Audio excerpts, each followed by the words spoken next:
I am here. Sorry, I was giving the dog a treat. How are we doing? Good morning, good afternoon, good evening, wherever you are in the world. Welcome back to Football Heritage TV on what is a lovely sunny day. What is FA Cup final day? Crystal Palace versus Manchester City. What could be a very good day for Palace or a day that saves Man City's season?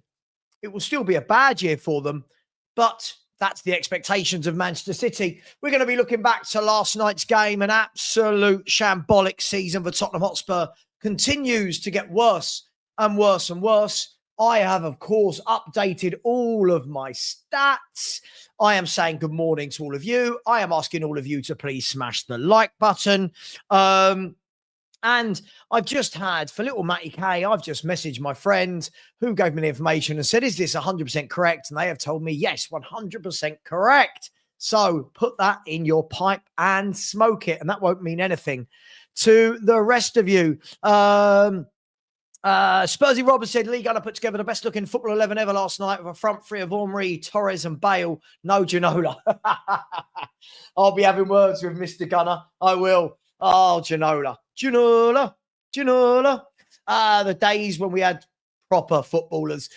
Good morning to all of you. Good morning to Tony Rodriguez. Let's say some quick hello, shall we? And guys and girls, just so you know, we are closing in on 18,000. We're 220 away from 18,000. If you haven't subscribed, why not? You know what to do on this sunny Saturday morning. There is the link. It's in the chat. I'm going to pin it as well. I'm going to ask a poll as well. What poll should we ask today? Let's pin that. Let's pin that message. Let's do a poll. How about this? Here we go. Start a poll. How about this? Would you start Richie in the final? There we go. Would you start Richie in the final? Boom. Yes or no? It's quite a simple one. No caveats. It's quite a simple one. Big up to you, Stanley. Get off of Stewie. Thank you very much, Stanley.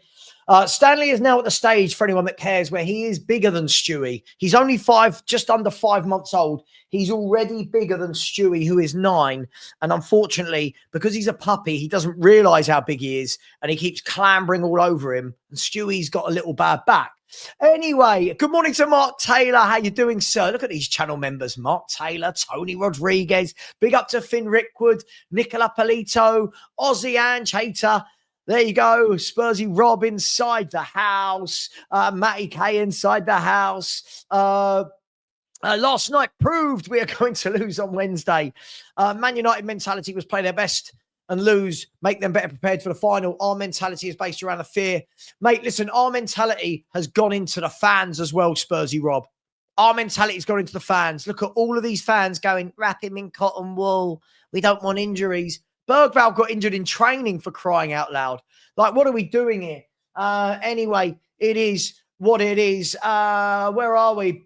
Just the spicy Spurs of the Arsenal, apparently. Big up to you. Good morning. And thank you very much. Very generous, as always, with a super sticker. And maybe we'll have a day where if everyone stuck in a 99p super sticker, we'd make £150 in 5 minutes. Just putting it out there. Big up to you, Arsenal, just a spicy Spurs. Thank you for all your support. Much appreciated. Big up Sam. Yeah, the Mud Brothers final. Yeah, it's a truly terrible state of affairs at Tottenham and Man United, and one of us is going to have a get out of jail free card. And the more I watch us play, the more scared I am for this final. Good morning to Jason. Good morning to Thomas. Good morning to Wayne Francois, 23. There's 22 others. Big up to Ali Garcia.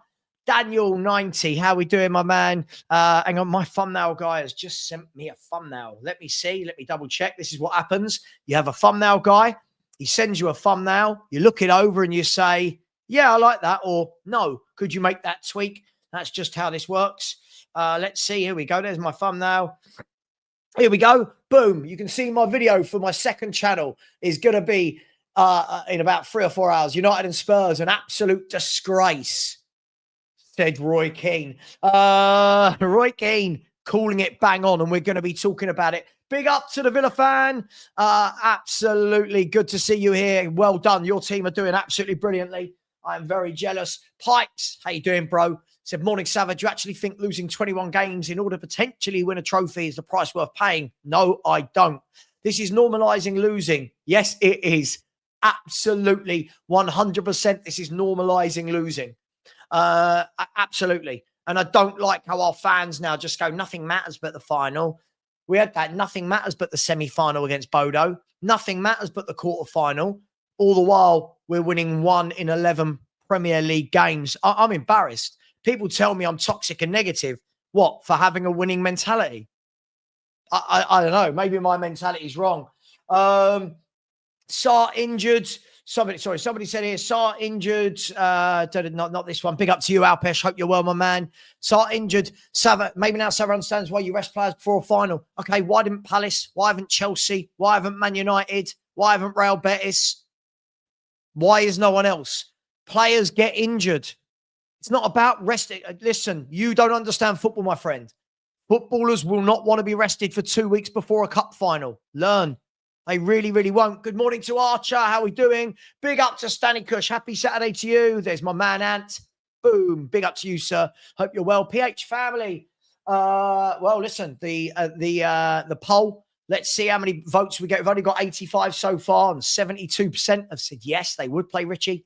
Big up to Finn. Big up to Matt James. Big up to Zed Grom. Hang on. No. Give me that. No. Here we go. Another of the wife's running trainers. Yesterday, it was a shoe. He just can't help but still shoes, this little dog. And absolutely, we have a winning mentality. Our fans enable Ange. They enable this mentality of that nothing matters. Yeah?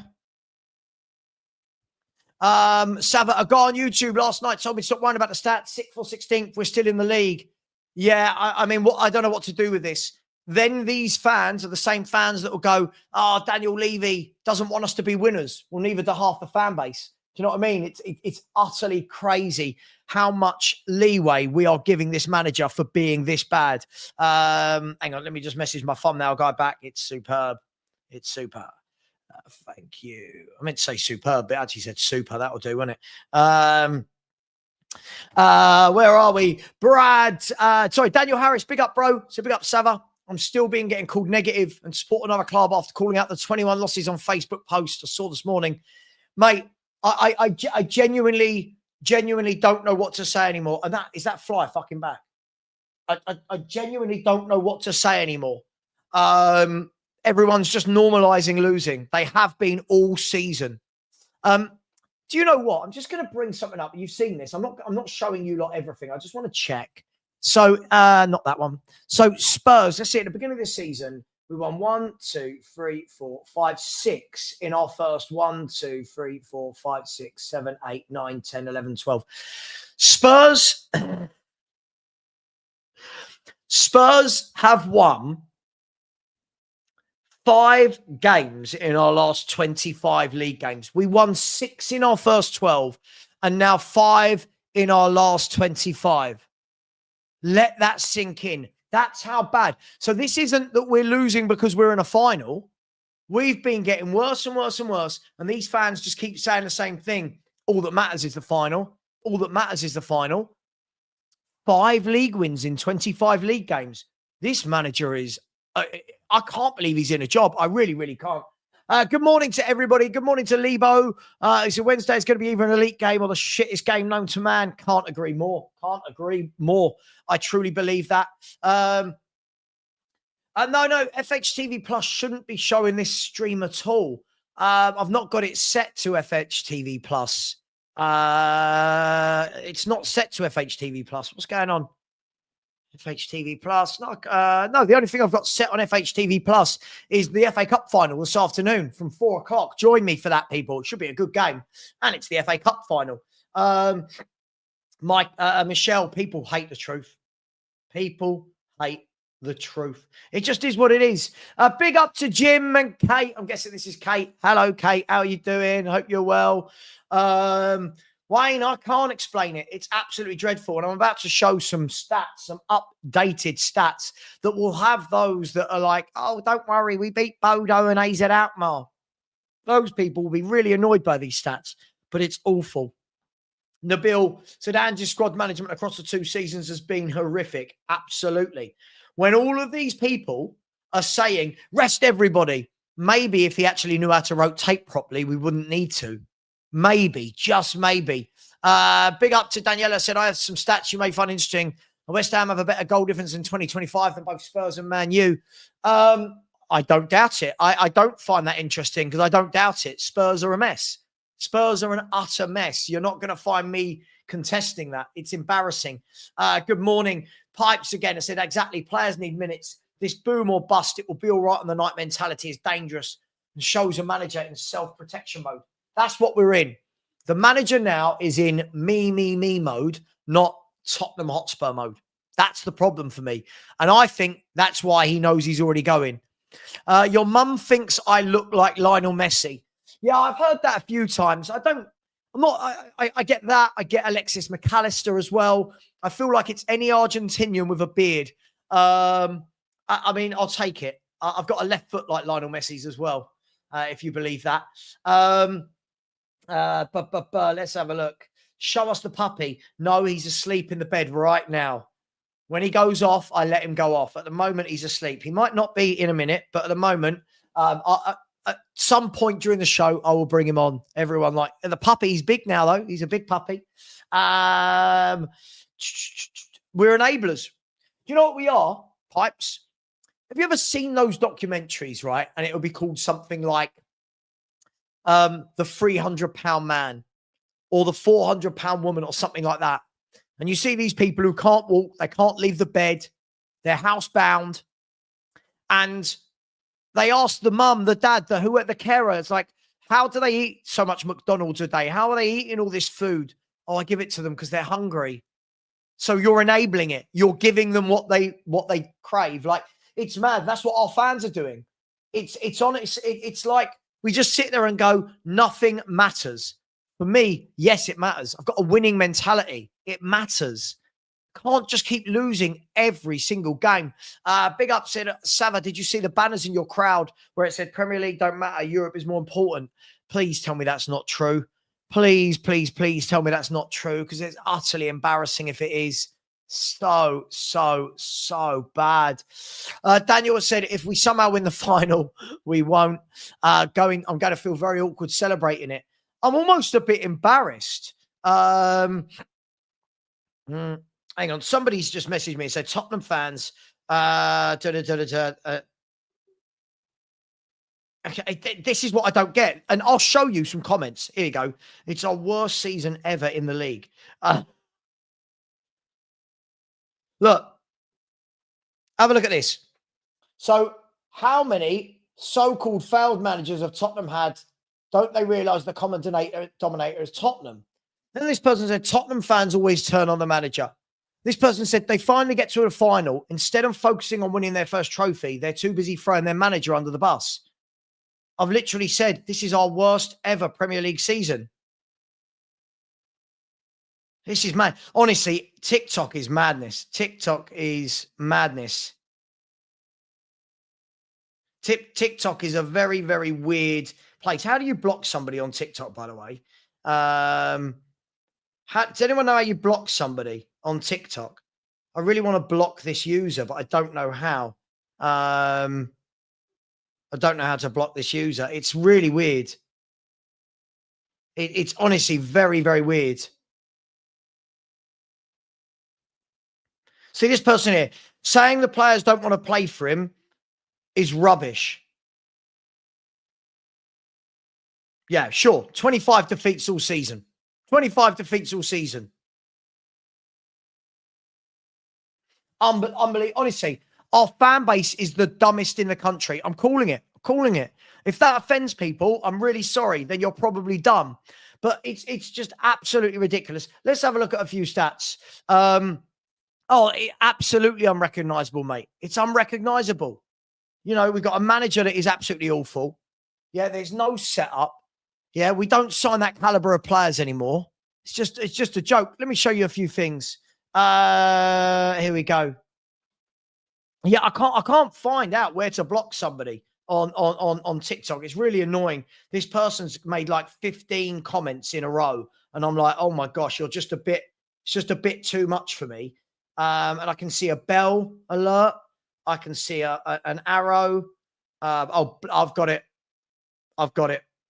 Yeah, I've got it. It's all a bit weird. It's all a bit weird. These people are mental. Right, let's have a look.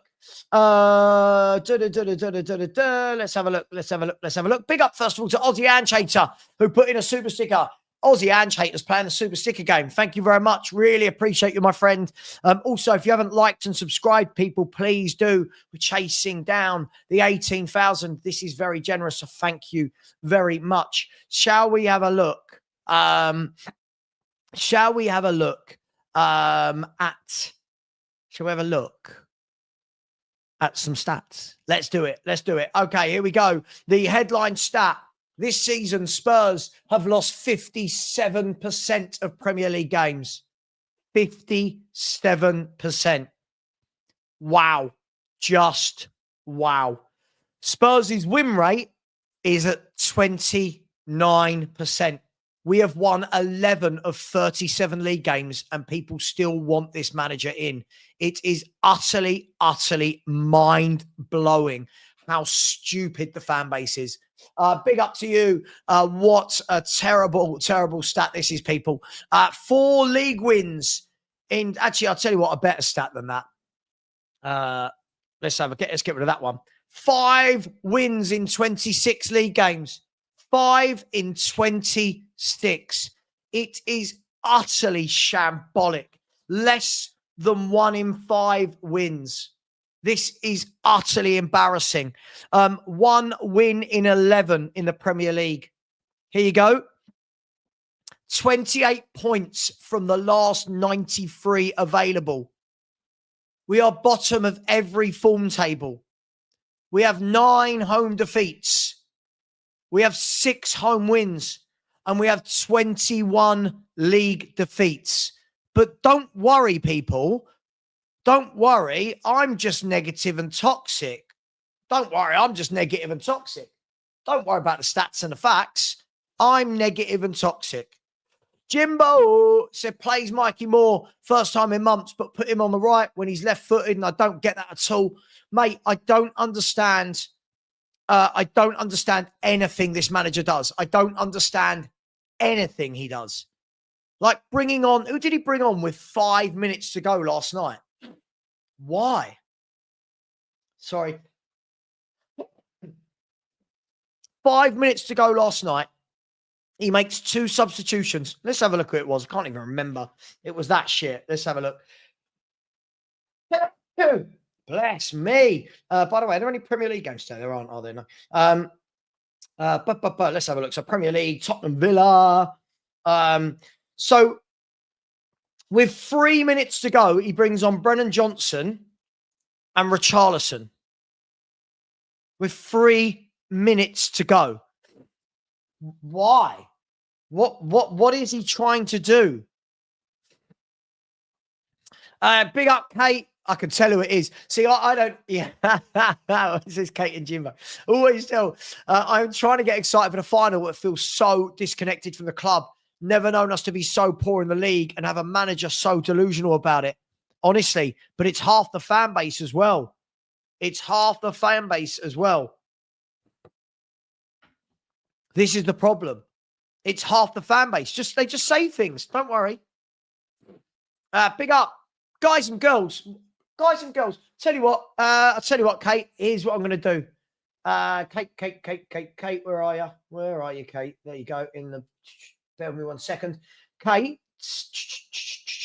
There you go. I've just made you a moderator. Whack your link in. Please, people, subscribe. Help people out. Come on. Got to grow as a community. Come on. Let's do it. The race to 2,000 is on. Please put your link in the... I've just made you a mod, Kate. Put your link in the chat. Where are we? Well, Brett, some don't. This is the problem. Some still excuse it. Ben Williams, big up Ben, and said, I've concluded that Angeball is turning up to a chess match with a croquet mallet and a chainsaw. Mate, all I know is that Angeball, it is utterly, utterly terrible. Angeball is utterly terrible. I put out a tiny little video last night, nothing amazing. And it basically said, Angeball, the theory and reality, right? It says, Angeball, here you go. Angeball, the theory and reality are scarily different. What people think Angeball is and what actually happens are two wildly different things. But people don't want to believe it. Easier to just blame the chairman. James said, totally out of love with this club at the moment. Sat this clown. Listen, I'll be in love with the club Wednesday night. But I need this guy to go. I need this guy to go. The Arteta's win rate is 58.2%, almost the same as our loss rate. It's utterly amazing, isn't it? It's utterly amazing. Oh, hang on. The wife has come in the house, which means you've heard Stanley barking. I wouldn't be his friend if I was you. I've got a shoe that belongs to you and a trainer that belongs to you up here. The shoe might not be shoe worthy anymore. And now Stanley's getting told off. It might be, but there's some bite marks in the heel. Nothing. I'm live. Everyone's hearing this conversation. Never mind. Good morning. Sorry, everyone. Can you imagine if that was a proper husband-wife conversation? I mean, it wasn't. It was about a shoe. Shoe, honestly. Oh, dearie me. Oh, dearie me. So here's your shoe. Right? The trainer I got just in time. Do I get brownie points? Yeah, but I didn't see that one. I love that. That's typical. Do I get brownie points for saving the trainer? She just holds up the shoe at me. Unbelievable. Unbelievable. Guys and girls, absolutely. Tony Rodriguez is right. Smash that like button and subscribe. Jay said, Savva, I'm behind the club. I back Ange. Good for you, mate. Well done for supporting utter failure. Listen, mate, on a serious note, you can back Ange all you want. He's the worst manager I've ever seen in every single way. By the way, there is the link for Jim and Kate's channel. Please subscribe to them. Show the love. I do think that we could all be a little bit nicer to each other's channels and promote each other's channels rather than abusing each other. That would be amazing. All things Tottenham. By the way, sorry, just quickly before I come to that, big up to you, my man. Thank you very much. Savva, going to have a carvery. Oh, check you out with a carvery on a Saturday at midday. Check you out. A Toby carvery or a different type. Anyway, go enjoy. I'll be here for the FA Cup final for anyone that cares. By the way, on FHTV Plus, that will start at 4 p.m. 97-98 finished 14th. I know, but we're 17th right now, aren't we? We're 17th. Big up to you. All things Tottenham said, I don't watch our league games anymore because I know we will lose. Only 2 more games and this useless manager will be gone. Well, look, let's hope he is. Let's hope. Jimbo with a cheeky little WhatsApp. Oh, cheeky. Listen, I just pray in 2 games this guy is gone.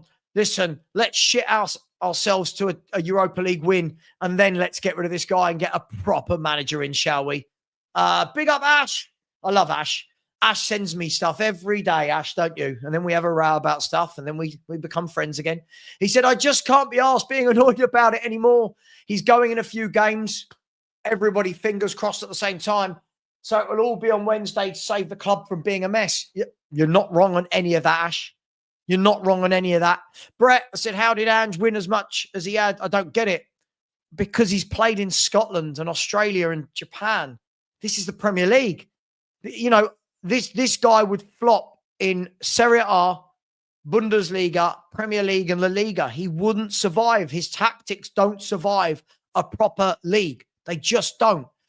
That is now 33 defeats across 2 seasons in the Premier League. It's utterly disgusting. By the way, guys and girls, let's show the league table. Let's have a look at how bad the league table is. Big up to my man, Phil Coys. Phil, what can we argue about today? Let's see. I'm sure we'll find something. Here we go. Let's have a look at the Premier League table. There we go. Here it is. Let me move my ugly face out the way.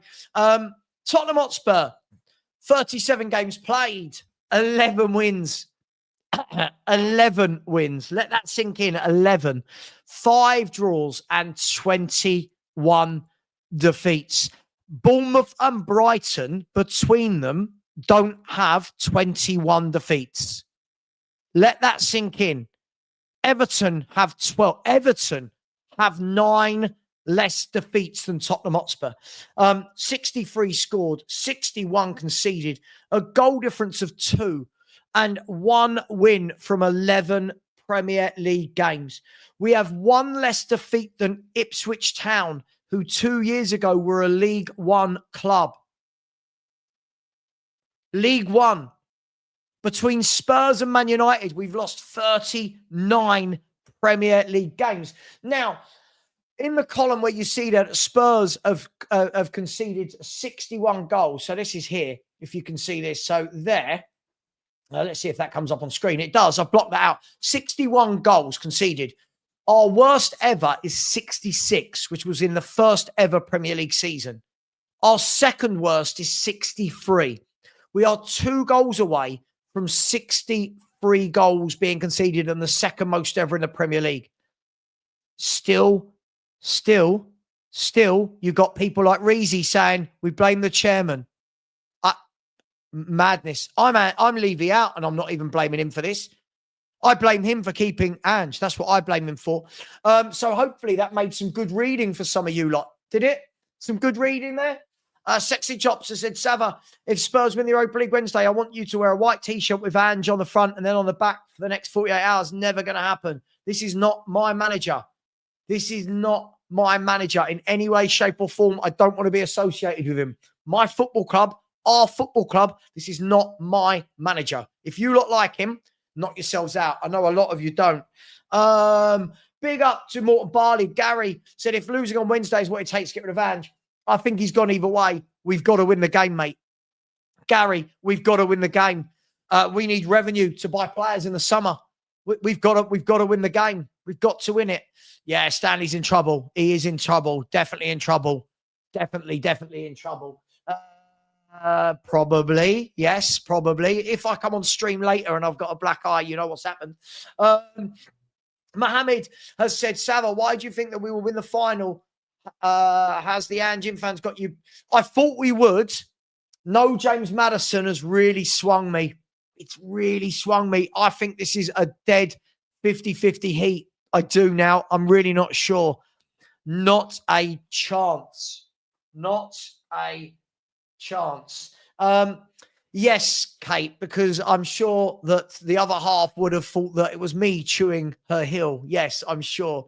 Naughty Stanley. Everyone's having a pop at Stanley. Naughty Stanley. Brownie points, you creep. I didn't get any, by the way. I still got in trouble. When I'm streaming, I don't know what to do. Like, I can hear him being naughty and I don't know what to do. Yeah, Hugo's had one of Dan's boots. Yeah, Dan, it's bad, isn't it, man? Beth, I blame you, Beth, for letting Hugo get one of Dan's boots. I blame you. Jay, all right, you said this once. We get it. Yeah, I know you do. Yeah, absolutely. All Things Tottenham said, I will happily get drunk when I hear this shite manager has finally been sacked, whether he wins on Wednesday or not. Oh, my God, it will be an amazing day. And you know what makes today an amazing day? You know when you think it's Saturday, it's sunny, Spurs aren't playing, so can't ruin it. You know what you need in your life? You need Mr. Box Office. Boom! There he is, Alex. How are you? I'm all right. Is that a good thing or a bad thing? You just is the way you. That's a great thing. Look at that smile. Good. Look at those. You've got the whitest teeth on YouTube. Love it, Alex. Well, that's the nicest thing you said. You know what I mean? That's the nicest thing anyone said. Because after yesterday, I'm called weird compared to somebody. Someone said I'm weird after being clipped on the show. But anyway, moving on. Well, listen, you get called weird. I get called a drug addict. So I mean, you got to kind of weigh up the pros and cons. Yeah, Alex, I know, just, it is. You know what I mean? You just got to take it in it. You know what I mean? Just roll with the punches, mate. Alex, another loss doesn't really matter. It's mad though, isn't it? We've got 2 games left, surely, with this manager, Alex. Alex, I need you to tell me. Please assure me that whether we win or lose, that this manager is leaving. Please promise me, Alex, that he is leaving this club. Well, you said that theory you said. I absolutely agree with you. I think it's happening definitely. Prodigy's going. Prodigy's coming in, and he's going to sack him. You know what I mean? Am I echoing? Or is it you? Is it me or I you? can't hear an echo. Oh, okay, fair enough. Maybe No, I can't hear one. Let us know in the chat if you can hear an echo. Echo. Yeah, echo. No. Listen. I think he's gone anyway because I think Prodigy's coming in. Vinay was already confirmed, and at the end of the season, well, I said on one show that we've only got 1 game left because I'm not bothered about the Brighton game now. Come on now, whatever happens on Wednesday, it's kind of a non-event again, isn't it? Really, because everybody either be celebrating because we won the Europa League, or we're just not even bothered. We're fed up. We're so fed up because we lost the game. So, for me, it's only 1 game left as far as I'm concerned. So yeah, I think he saved us. Do you know what, Alex? That's in a good 20 one. years, right? In 20 years' time, there might be people who are too young now to know this season, or people who haven't even been born yet, that will look back at this season and go, "Oh, that manager did well to stop Tottenham getting relegated." People might think he's done well. The time we got saved for relegation was when Christian Gross saved us back in 1998 when he brought in Klinsmann and we won 6-2 against Wimbledon. That was the time we got saved from relegation. That was relegation getting saved. This is not getting saved from relegation because the 3 teams didn't even put a fight up. Let's be honest here. But anyway, moving on back to the subject at hand. It's just, I think he's definitely gone. If he's staying, I want to see the explanation because obviously Prodigy's coming in, and because I do think he's coming in because there's no way I don't see any life without Prodigy because I don't see anything with Johan Lang and Scott Munn still being there because I think it's been an absolute shambles with them too. So I just don't see anything else really for me. And then we have to see what Prodigy brings in really. We don't know really, don't we? But the defeats are just honestly yesterday. It's been I've got to be honest, Savva. This has got to be the worst season I've ever seen in my whole life. It's been bad, right? For Liverpool, they've been great. They've been great this season, but I've got to be honest. It's been the worst Premier League. I've just zoned out, right? I don't think there's any. I think there's only a few teams that are happy with their fans, that are happy with their team, their actual team, right? I don't think Chelsea fans are happy. Man United fans are definitely not happy. You tell me that Arsenal fans are happy. You're having a laugh. They're all arguing with each other. You know what I mean? People putting clips in WhatsApp groups about their fan base. You know what I mean? Right? Your mates here, Alex. Alex, your best mates here. Hello, Sean. How you doing? Alex. I'm all right, mate. How you doing, buddy? You know what? It's just good. It's good that we have this chat anyway, mate. Because I'm sunburned, mate. I can't be asked anymore, mate. Alex, hang on, Alex. Let's call out this fraud, Sean. Let's call him out. Yeah. Why is Alex never invited on your channel, Sean? Where's the invites for Mr. Box on this Spurs Talk Show? Just call him out. Listen, Alex needs to find my number. First and foremost, I don't have Alex's number, but I change my number every couple of weeks because of shenanigans. And Alex needs to be on the hot step, mate. You need to find it. If you find it, you can ask. If you ask, you might receive. You know, like I am, like Jesus. You know, the feeding of the 5,000. But you need to get to the restaurant, mate. I will give you a slice of the channel. I'll let you come on and say your waffle. whenever you ask, mate. You can ask me right now. You can come on the next time if you want. If you really want to come on the channel, do you really want to get buried? Brother, no one buries me, man. He now has your number. He now has your number as of 5 seconds ago. Oh no! Oh no! Listen, this is YouTube. What you say live. It's only fun and games. It's only fun and games. We've got cut fun. By the way, Savva, we've got to try and enjoy it though. We've got to forget land. We've got to try and enjoy. Listen, Savva. I absolutely agree with what you're saying about this manager. I'm absolutely, bro. I want him gone as well. Yeah, but like I said on the Friday when after we got through right against Baldoglin, which again I still sit by what I say about Baldoglin. I did sit there and say this is massive for Tottenham, and this might never.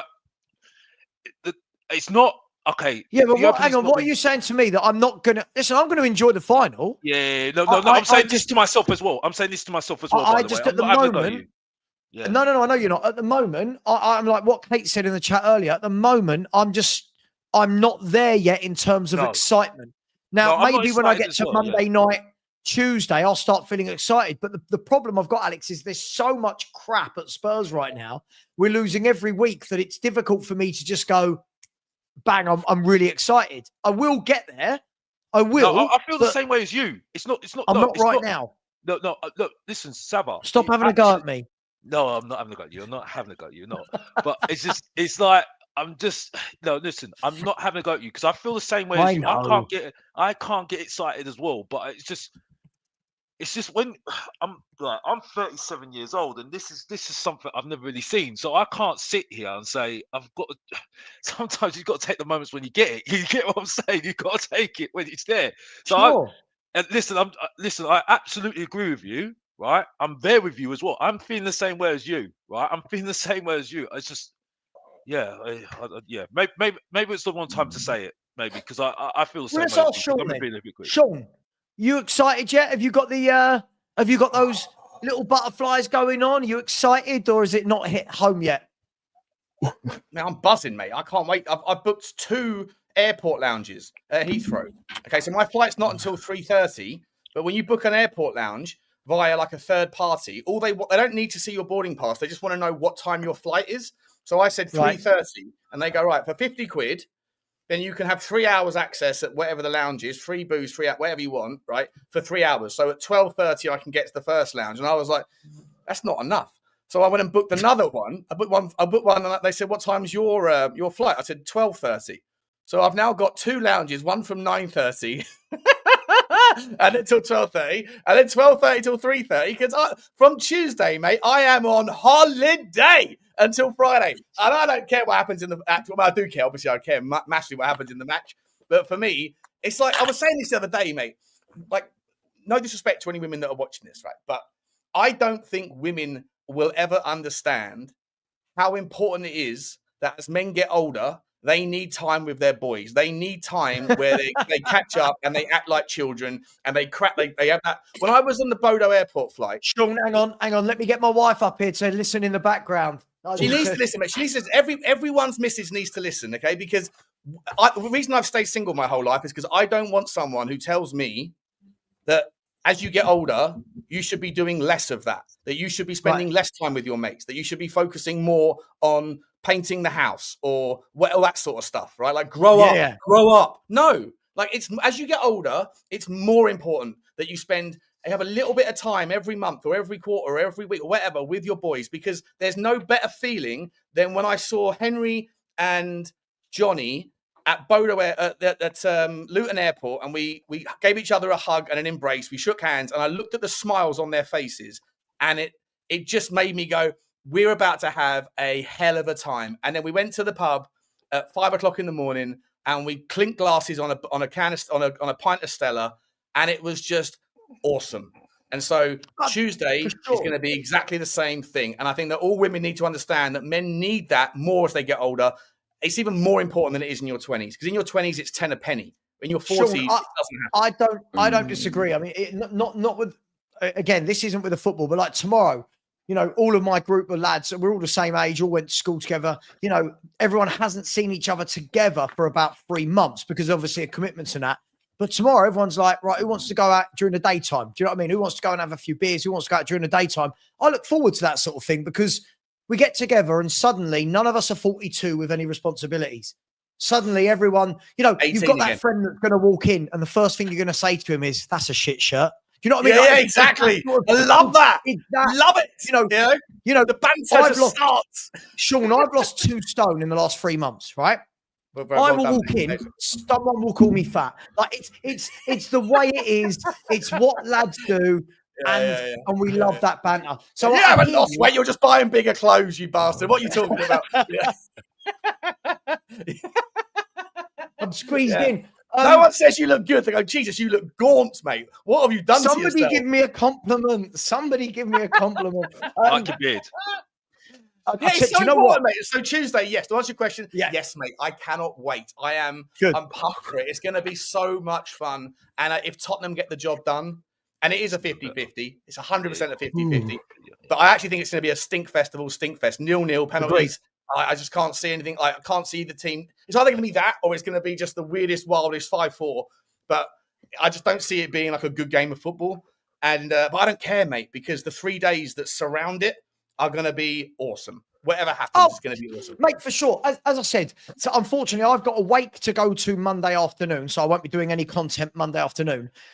Once I get to Tuesday morning, we're in final mode. We're shamelessly going live for a long time. I'm in final mode. It's just charity right stream. This second, and I'll bring Danny in. I haven't got the Champions League final. It felt like this was huge, and it was like, what a buzz. And this, and we had the kind of high of Ajax, Dan. We had that high of, wow, what a crazy night. This, for me, is very different because of what's going on in the league. But come Tuesday morning, I will put that aside. I will not say Ange out for 48 hours. And then Thursday morning, I'll be thoroughly back on the Ange out train. Is that fair, Dan? I don't see why not. I mean, I'm at the stage now where you can probably see I'm in a bit of a recovery state again. Just watching that game, it just made me laugh. So, do you know what? I'm just going to sit down and chill out. People can work that one out for themselves.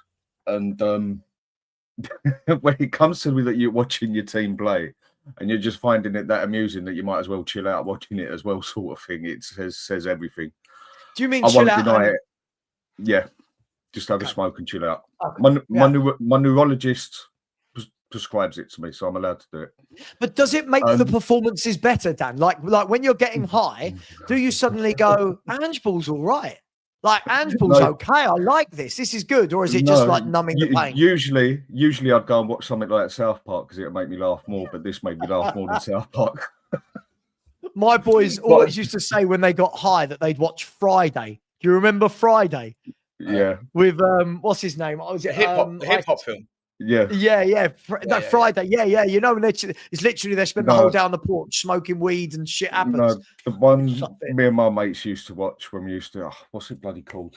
What's the one where you got the whole group of them? They go out, get on it for the night at the rave and whatever, and then by the time they come back home, it's got what's his name? Danny Dyer in it. And, no, I can't remember the name of the bloody film now. But basically, it's all where they go out, get on it. Basically, Danny Dyer in it. Yeah. I know the one you mean. Yeah, that was one. You know it's bad when you're watching Danny Dyer films. You know it's bad when you're watching Danny Dyer films, don't you? Yeah. Human Traffic. That's the one. Human Traffic. Yeah. Human Traffic. That's what me and my mates used to watch. But anyway, last night I just watched. You know what? I can't even be bothered with this. I just sat down, had a smoke, and chilled out basically, and just had a laugh to it. And I won't deny it. I'm struggling for Wednesday. I'm struggling to find the passion I should have. Because this whole season, this past 18 months, has just killed me that hard towards the football that I've gone numb to it. And I'm sort of having to find a way now to get excited for this game. I don't know. I might have to go and get a Viagra or something. It might cheer me up a bit. Seriously, that is how numb the cause of and solution to all of life's problems. Beth, are you listening? Beth, I think you're in the chat. It sounds like Wednesday's going to be a good night for you, Beth. You know, something to just. I'm clipping this. That's going out as a short. Oh, that's going out as a YouTube short. No, I'm joking.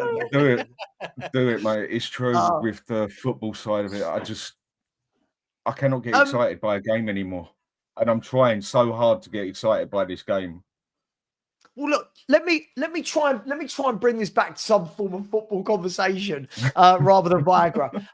This is what Roy Keane said last night, and we all know Roy Keane's a man of very few words, but doesn't mix his words, does he? He doesn't, he's not one to worry. This is what Roy Keane said about United and Spurs last night.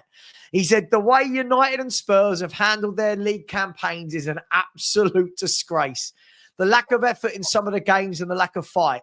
And Europe, it's not like it's the Champions League. They've played lesser opposition. How they've not been able to balance it, I just don't get it. Where are we at with Mr. Roy Keane and his scathing comments of the two clubs? So he says exactly what we said, right? He said exactly what we said about lesser teams and all that. He gets the respect, but we get the abuse. Make that what you will of that, right? And he was only just a little bit better than me at football, so I should get the respect he gets. Exactly. So he's a little bit better than me at drinking. Exactly. So this is the point. He said exactly the same thing that we just said. It's not the Champions League, lesser teams. And then he gets respect, we don't. So when we're saying it, blatantly saying, just being honest, what anyway, I don't need to say anymore. I'm sorry, but someone else say something.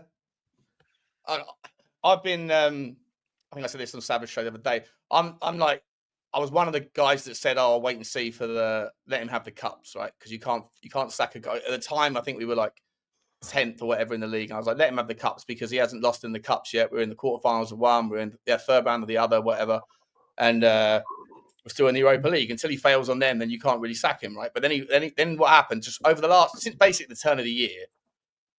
It's not just the performances, not just the poor exits, but it's the excuses, the justifications of his mistakes that when he says one thing to block out any potential attack on the initial moment, he opens himself up to those people that are paying attention to things that he previously said that now are in complete direct contrast. And then when all those things run out of juice, when he's run out of every excuse, he retains this notion of like the 101st hit of the stonecutter philosophy, which essentially gives him a never-ending excuse for failure because we're just not at the 101st hit yet. And then when that doesn't work anymore, he turns to being like indignant and dismissive to interviewers who say, yeah, look, if you can't understand what we're doing here, then just go and like write your headline. Sean, he's in the wrong job. He's in the wrong job. I'm telling you, football is not his thing. Okay, maybe for a smaller league, yeah, but the big time, it's not his thing. It's just some things you're good at, some things you're not, and he's not. The way he goes on, the way he goes on, Sean, he should be a fucking politician. Yeah, or a car salesman. He'd be a brilliant car salesman. Because you know what? People would get sucked in. And people would get sucked in. Roy Keane was a quality player. Right? Quality. But, I mean, sorry, guys, I did just miss that. I needed to get some water and tell Stanley off for something else that he's done. But, when you look at what his comments, I'll be honest, guys. Yes, we could, if we put the euphoria to the side for 1 minute that we're in a final, he's not wrong. Like, the games that Man United and Tottenham have had to, this is both our clubs, the games that both clubs have had to negotiate, it shouldn't mean a complete drop-off for both clubs to be, 16th and 17th in the league with 39 defeats between the two clubs. What odds would you have got with the bookies at the beginning of the season on Man United and Spurs possibly losing 40 Premier League games between them? Like it would have been like 1,000,000 to 1. 1,000 to 1, 5 grand, 5,000 to 1. Yeah. Crazy. He's right, isn't he? If you would have gone and said this 10 years ago, 15 years ago, I mean, all right, with Spurs, anything's possible, but you just wouldn't expect something this shit. But with Man U especially, you'd have been like, what are you on? Can I have some of that as well? Then you just you could not have predicted this. I mean, and I suppose that's the reason we all love football, isn't it? Because at times it's so predictable but unpredictable. But you would not have predicted Man U and Spurs being 16th and 17th in a Europa League final, fighting for the Champions League, to possibly be in the Champions League next season. Yeah, with 5 other Premier League teams making it 6. The fact that we finished 16th or 17th with the worst manager we have ever had, who has actually been our most successful in 40 years. This is why. It's like this is why I think we're going to win this. Yeah, I must admit it's not a high amount. I'm sort of 55-45 sort of thing, but I still think we're going to win it because it's just this whole thing has just got Spursy written all over it. I think we are atrocious, but I think that Man United are probably slightly more atrocious. I really possibly, do. I think I think we're both the same. I think we can't be separated. If you actually look throughout, oh God, look who we've got. Eltel Cockerell, is he joining? All the way out. There's an Eltel. I don't know. You might be able to hear it, right? I've got my window open. Two houses down here. They've got a cockerel in the garden. I always thought cockerels did that thing once in the morning, like to say it's time to get up, like the Kellogg's advert. This guy's got he must have a sore throat. He does it all day, every day. And I call him Eltel because of you, Jose. I call him Eltel. He's a I mean, you're not noisy like he is. He never shuts up, but I actually kind of love him because he's just doing his thing, right? He's just sitting there, just making his noise, doing what, I don't know why they do it, but whenever I hear him go, Eltel's at it again. He's at it right. Oh, yeah. Good to see you, mate. Good afternoon, gentlemen. Hello, Jose. Good afternoon. Good afternoon. How are you, sir? I'm well and rested. Thank you very much. Good. And what did you make of last night? Another stunning piece of animal? I didn't watch the game. I play football on a Friday night. I've got better things to do. Is that where everyone's at now? The number of Spurs fans that are saying to me, "I didn't watch it." Is that where we're at? Yeah. We're just like, I've got bigger fish to fry. I've got to go clean up the back garden from the dog. I've got Soko events to go to. I do zoot dancing. I went to gym this morning.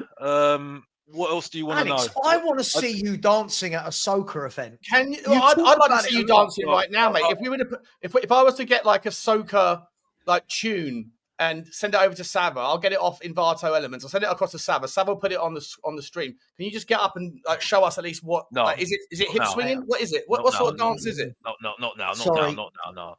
Just quickly, if this is you, Dave. If this is Dave or Jack, whichever one it is, big up. Please get over and subscribe to these lads. Both brilliant guys. I'm not subscribing to this. I am not subscribing to this. Spurs have played literally League One and Championship opposition for most of the Europa League.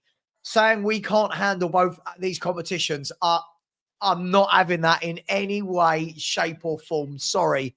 Nah. Guys, are we each to their own? Get him on. Dave, come on. Get on. Dave, come on. Right, come on, Dave. Dave, come on.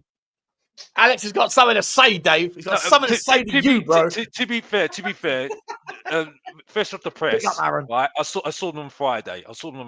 Both of them, and what is his name? I forgot his name now. Oh, really bad. Dermot as well. So because they were over for the Crystal Palace game, so I saw them on Friday. So it's nothing big. It's just it's nice to have a debate with him anyway, because that is a load of rubbish he just said there. By the way, you know what I mean. Look, I listen. I just think I'm not saying Spurs have the greatest squad of all time, but let's be fair. For Karabag, Ferencvaros, Elfsborg, you don't need to be putting out your best 11, and he didn't put out his best 11. You've got to remember this is a manager that left out players like Jed Spence from the Europa League group stages, right? Meaning he couldn't rotate in that right back area rather than Archie Gray playing at right back rather than Archie going into midfield and Spence going to right back. I can't subscribe to this, that this awful European run let me change that before people hate what I've said. The awful teams we've played in this Europa run mean that we can't be higher than 17th in the Premier League. I'm not subscribing to that at all. This is I didn't like the team yesterday. I didn't like the team yesterday. I've got to be honest. Crystal Palace yesterday. The one that really surprised me was Vicario. That was the one. That was the one that I was sitting there saying, why is Vicario not on? Why is he not playing? I just don't. I thought Kinski was good. Yeah, Kinsley's good, but my point is though, why is the goalkeeper need to get rest? It don't make it. It just don't make sense. I think that one's just around. Like there was reports out that Kinski's annoyed that he came 6 months earlier than he was intended to because he was promised that he'd get minutes. Yes, and then he got a few, and then as soon as Vicario came back, he was then sidelined, which is a little bit of a theme. Like, I think we were saying this the other day. Who's barking? Whose dog is that? It's not Bugsy. Sorry. We were saying this the other day on with Savva. You know, like to me, it feels like Ange just got his favourites in the team, and certain people are just like they're stand-ins until people come back. Like he actually said, "Oh yeah, Jed Spence did a really good job until Udogie returns," right? Which is like the worst things you can possibly say. And then the same with Archie Gray, right? He gets shoehorned in at centre back, a couple of games at right back, and then as soon as his big team gets back, never to be seen again. And then when that gets called out, he then throws him under the bus against Liverpool. And then to be fair, he was also atrocious against West Ham, and he wasn't great last night either. But like there seems to be like maybe 15 players, 14, 15 players that are his boys, and then the fans, the journalists, the rest of the club, the other 10 players in the squad, the rest of the guys in the youth team, everybody else is considered on a needs-only basis, not on a want basis. And that to me is problematic of a guy that then complains about the fact that we don't have the squad to be able to compete on multiple fronts. Sean, isn't Jed Spence the shining example of everything you've just said? Yeah. Jed Spence bailed this guy out massively after he left him at the Europa League squad. This is what makes me laugh is all the people saying we don't have the squad for it.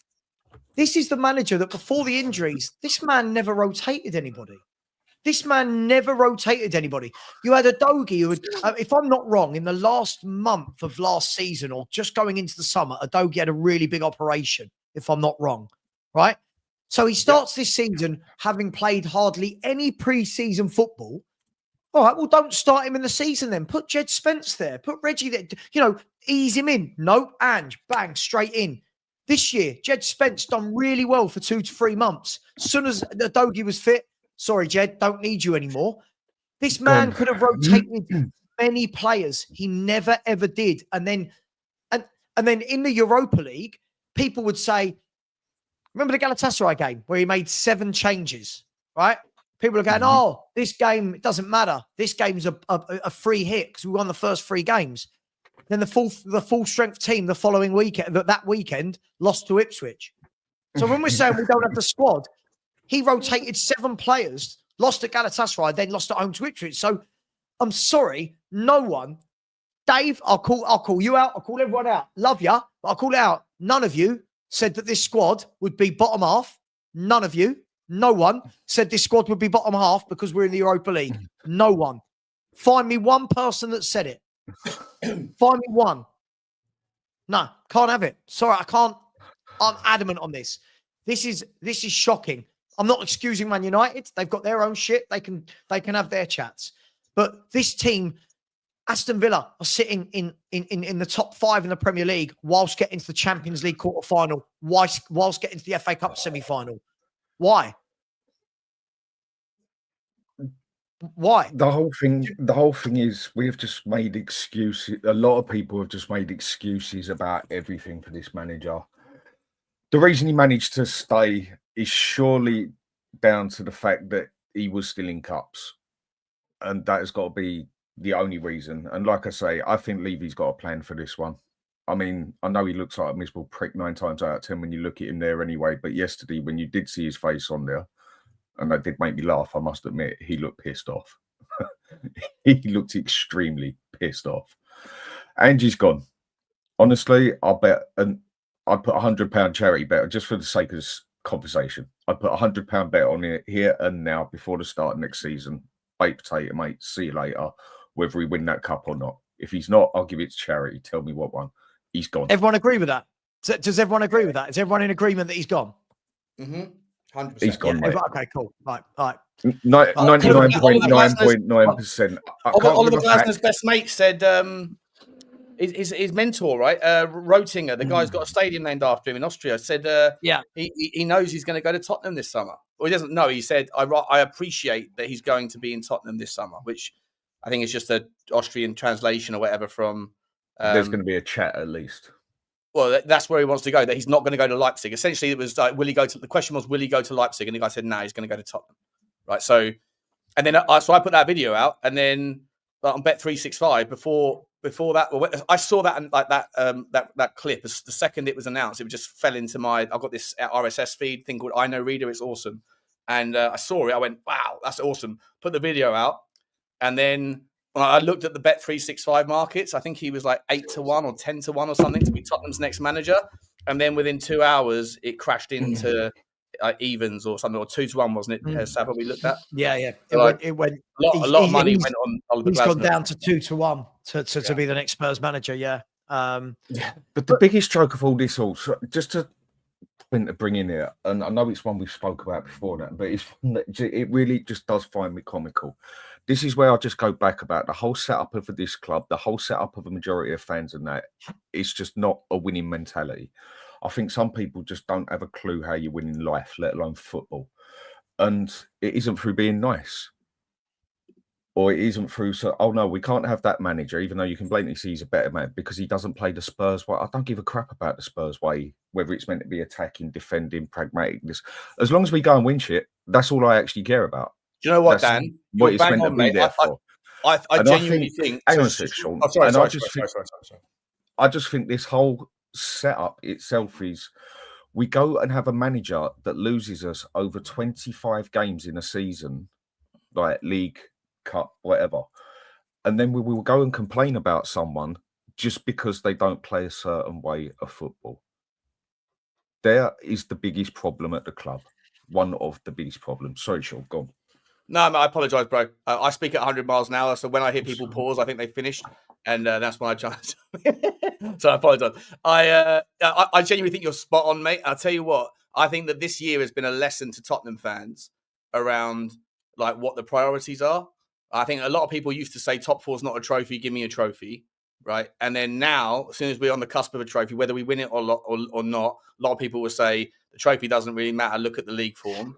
Right. And I think that also a lot of Tottenham fans, myself included, were like, I need to see attractive football as the kind of foundation of what we're doing. Yep. I think this season, a lot of people last 2 seasons, has been an experiment that has shown that actually some philosophy is nice, but there's also like non-negotiables around certain things that, and maybe the pendulum swung far too far towards gung-ho, and it kind of negated and neglected defensive structure, right? And I think that now, hopefully, not just the Tottenham philosophy, the pendulum will fall back a little bit, but also Tottenham fans, now that we've experienced both ends, where we've been top four for so long and didn't win shit, and people saying that's not enough. And even if we do win this league, I've asked everybody, I said, would you tolerate this every year?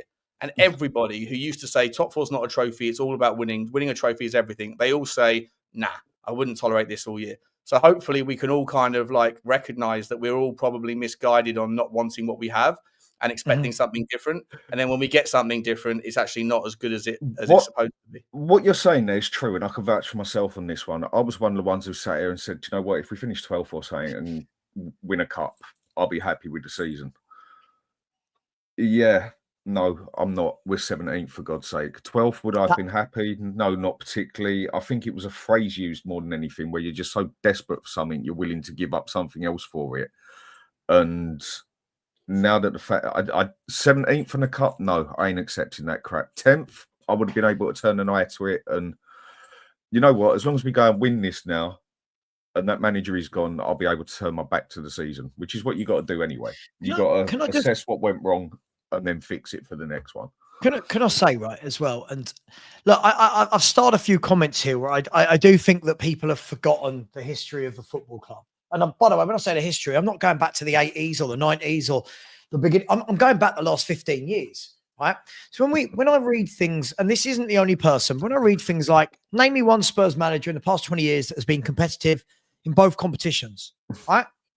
Okay, so Pochettino had us top four and in a Champions League final, right? Pochettino during that era had us in multiple semi-finals and finals whilst finishing second, third, and fourth. So, sorry, you can't actually say name me one. Jose Mourinho, right, had us in a cup final, and when he left, we were only 4 points off fourth, right? So again, you can't say that you have to completely sacrifice. And I think what we've done here, to your point, Sean and Dan, what you guys have been talking about, I feel like people have to understand how pendulums work. There's a difference between saying, okay, you can't challenge for a title and win a cup at the same time is too much. Then at the other end of the pendulum, that, to win this Europa League, we've got to be the 17th worst team in the league. Like surely there's a middle ground in there where you go, all right, we've had some injuries. All right, we finished 10th. Let's have a look at the Premier League table, right? Okay, we finished 10th where Bournemouth and Brighton are right now. We've missed out on European places, but we've won the Europa League and we lost 12 or 13 games. And you all go, okay, league wasn't great, but wow. We're now not at the stage of league wasn't great. We're at the stage of there's no one else worse than us than the 3 teams that came up, right? And for all those people saying about the squad not being good enough, I'm just going to break that news to people. This is the exact same squad as last season, right? With Solanke, who everyone was telling me in the summer was, this is the goal scorer that Ange needed. This is the guy that complements his system. This is the guy that's going to change us into the top 4, right? Everyone raved about Bergvall and about Gray and people telling me that Odegaard's perfect. Cool. Everyone told me that all the players that went in the summer were deadwood. Now, all of a sudden, because their predictions have been very wrong, like I predicted 7th and I was very wrong. But now, because a lot of these people who were predicting 3rds and 4ths and 5ths were massively wrong, suddenly the pendulum has swung to squad shit. Hang on, is it? And I'm going to ask you, all of you, right? I'm going to ask you this question. I'll start with you, Jose, if you haven't talked yet. Again, look at that Premier League table, right? And look from Nottingham Forest. This is why I've cut it off at 7th. Look at Nottingham Forest down to Tottenham Hotspur. I am going to argue my point that Tottenham have a better squad than every single team in that picture. The 3 below and the 1, 2, 3, 4, 5, 6, 7, 8, 10 above. We have a better squad than all of those teams in that picture. I don't want to hear that we can't be in the top half and challenging for the Europa League when we've played Elfsborg, Karabag, Bodo, AZ. I'm sorry. Are we a big club or not? Are you going to big yourselves up at the beginning of the summer or not? Sorry, as you were, Jose. Sorry. Right. I'm against the grain on this. I don't think we've got a better squad than some of these teams. I think we've got a squad that's good enough to get us into the top 8. But I don't think, I've said it all season, so I don't think our players, now whether it's the manager or not, I just don't think some of our players are that good. And I've said this. Okay, so who in this picture has a better squad than Tottenham Hotspur? Squad, it's not down to squad, it's because it's the teams that you then pick and play with and stuff like that. So if you look at the first, of course, 15, it's down to squad. Of course, it's down to the squad, though. If you look at the first 15 or 16, then after that, we've got, beyond that, we've got a massive drop off in my eyes. So that's not. But I'm asking you from Forest down to Man U, who's got a better squad than Tottenham? But I don't rate our squad, so for me, it's an awkward question to answer because I think Brighton have a better squad than us. If I go down, in what way? Their midfielders are a load of kids. No, it's personal opinion, and I believe that I think that Brighton have a better squad than we have. I think man for man, I can't say squad. We probably have a better squad, but Brentford have probably got a better 14 players than us. First 14. Have they? I mean, it's opinion, isn't it? Crystal Palace, first 14 players. Okay, put this a different way, Jose. Who would have said this at the beginning of the summer, though? Whether it comes up right, but at the beginning of the season, though, Savva, I turned around and I said that we were 5 players short in the squad because we let 12 go. We brought 5 in. Only 1 was a starter. So therefore, at the end of the day, I said at the start that our squad was light at the start of the season. Sure. At the moment, of the 12 that went, how many were first-team players last season? Of the 12 that went, how many of them were actually playing for Tottenham Hotspur last season? And again, this is where facts are important. I'll bring it up. Here you go. I've got it right here. You know got me. the 12 that left. I've got look. So let's have a look at the footballers that left. Manor Solomon didn't play. Brian Hill didn't play. Elijah Valise didn't play. Ashley Phillips didn't play. Right? Jamie Donnelly didn't play. Hang on. Go further up. Ollie Skip didn't play. Royale, fair. Hoiberg wasn't getting in the team. Parrott didn't play. Roden wasn't here. And Dembele wasn't here. Perisic was injured the whole season. Sessegnon was injured the whole season. Tanganga was out on loan. Eric Dyer wasn't playing. So who is it that we lost? Dyer played games. Perisic did play games until he got injured. Hoiberg did play games. Royale did play games. And skipped it, but they played games. And we bring in one first team player. And this is what I'm saying. I felt that the team this season was 5 light. At the end of the summer transfer window, I felt that we were 5 players light. So that means the whole of this season, I still feel we're 5 light at the moment. If we go and win the Europa League on Wednesday, I feel we're 10 light for next season. Sure, but when you're saying we're 5 light, we've got a massive squad, right? And you might have said, by the way, we're 5 light, but most of the fans in this fan base, again, I always go back to the video that I was asked to join, right? Yeah. Again, this wasn't. I'm not cussing Dave. Dave's in the chat. He'll know what I'm saying.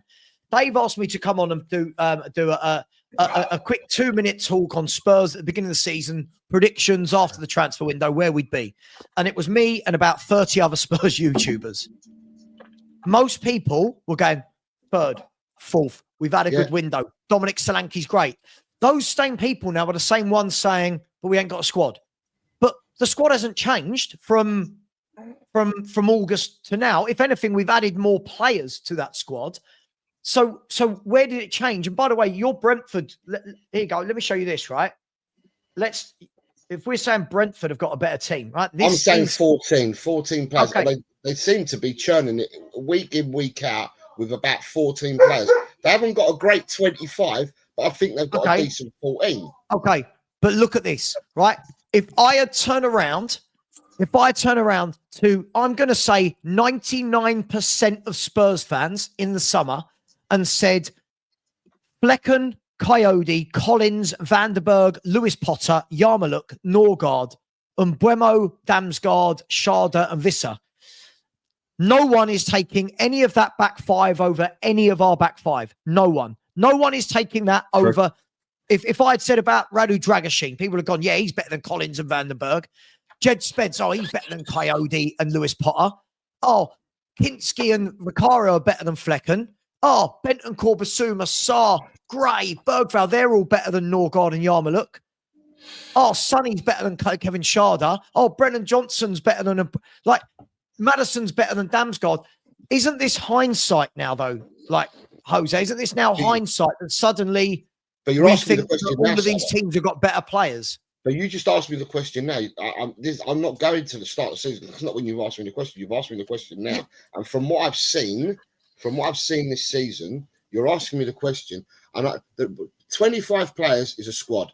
But I believe there are certain teams out there that play with 14 to 16 players continuously. And their 14 to 16 are better than the 14 to 16 we have. But that's not true. That's just not true in any way, shape, or form, is it? Let's be brutally honest. Brentford, you just showed a game recently they've played.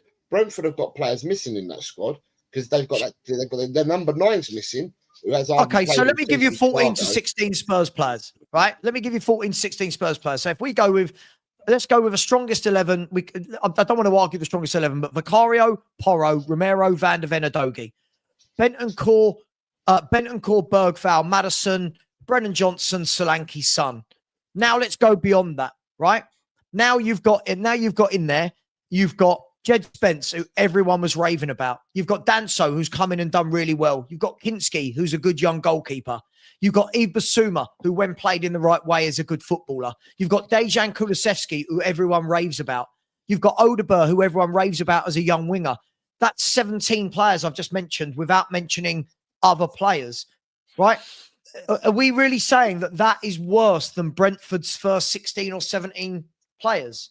The good thing about this is all opinions, and my opinion is because you've asked me the question and I'm giving my opinion.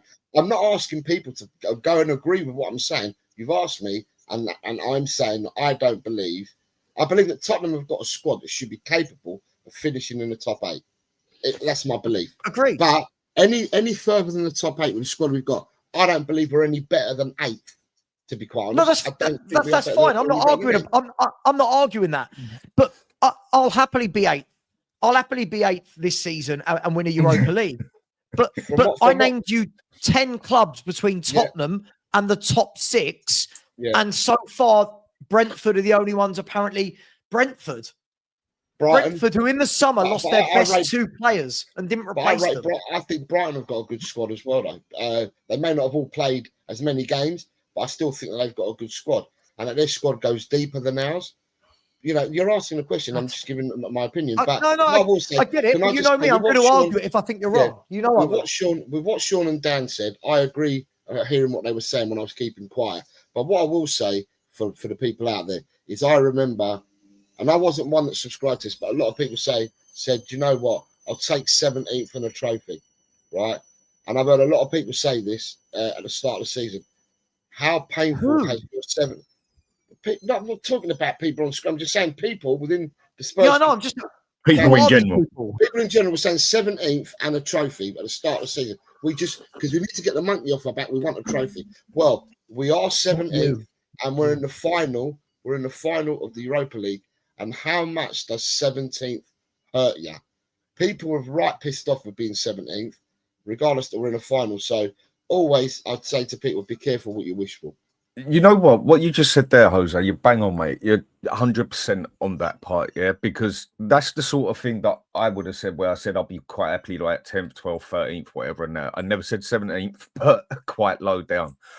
I think it's just more of a phrase that a lot of people would use that it's not that they would be happy with 17th in a cup. It's just as low as you can go to get a cup because you're that desperate for it.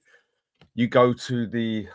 I can't think of a long word this morning, but you go to the exaggeration to show how much you want that cup.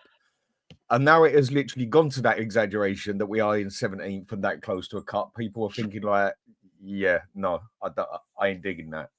Other thing with what you two were just talking about quick, I think the question is more from Savva's side on the aspect of at the start of the season, you look at all that and you look at ours.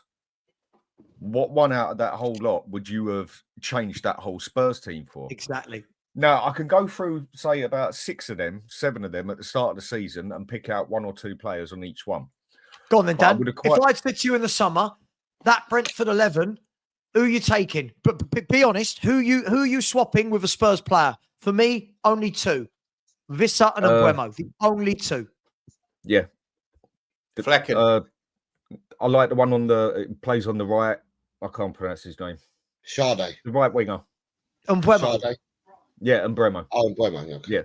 Yeah. He's one that would have stood out. I'd have took him straight away all day long. But this is what I mean. Have you guys seen what Brentford did in their transfer window as well? In Brentford's transfer window, they lost their top goal scorer in Ivan Toney, and they lost their best goalkeeper in Raya. And if you actually look at what they went and spent on, hardly any of those players actually play this season. So Thiago's been injured all season. The rest of them were all like young players. But again, my whole point to all of this is it's not that their squad's better. They've got a coach. They've got a manager. Our squad finished 5th last year. You don't suddenly go from 5th to 17th if you're not coached. Sorry, look, Sean, what do you make of it? I mean, how bad? Who in that list is better than Spurs squad wise? Like, I'm a bit baffled. Just quickly. I'm halfway through doing a bit of data. Right, I've got to 2008 from 1991-92 when the Premier League started, or 1990 to 1991 when the Premier League started. Now, for the first 4 years, there was 22 teams in the league. Right, 38 points would have had you relegated in all 4 of those years. Oh, right. You're doing my question that I asked on there. Yeah. I heard the question. I thought I'd go. It's one I'm actually interested in. In the 92-93 season, the bottom team in that league got 40 points. So we would have finished rock bottom. We would have finished 22nd, bottom 3 years out of those 4. Then when it turned to 20th, for 20 teams in the season from the 94-95 season onwards, we would have been relegated in 95-96, 96-97, 97-98. We would have been safe in 98-99, 99-2000 and 2001, but only finishing 17th where we currently fit. 2002, we would have been safe. 2003, we would have been relegated. 2007, we would have been relegated. We would have finished 17th in 2004, 5 and 6. And in 2008, which is where I'm up to right now, we would have been safe in 16th. So 38 points in a 20-team league. We would have been relegated more often than we would have been safe in the years from 96 to 2008. And I've still got another 15 years to look at. So, like, people that like the league's uncompetitive, the league's not like 38 points gets you relegated as often as it doesn't. And if you are safe, you are only safe by it goes to the last game of the season, basically. That is what I was basically thinking. That's why I put the question on there, because I know it's quite a long one to go through and that, but it was one that just went through my mind sort of thing. It's like, how many seasons would we have actually been safe with this shit football? We're only safe now because there's three. Because of the situation with money. I mean, I complain about money in football all the time. I think it's the biggest problem. I think it creates boring outcomes. I think the teams at the top are always at the top. The teams at the bottom are always at the bottom. 3 teams come up, they go back down. So this season, that whole money in football thing, it saved us. It saved us because if it wasn't for the fact that the 3 teams that came up are so far behind on everybody else, like they will be next year, right? This is the why when people like Johnny, my man, says Manor Solomon's kicking goals, at Leeds, he's got 25 GA. I'm like, yeah, against championship level teams.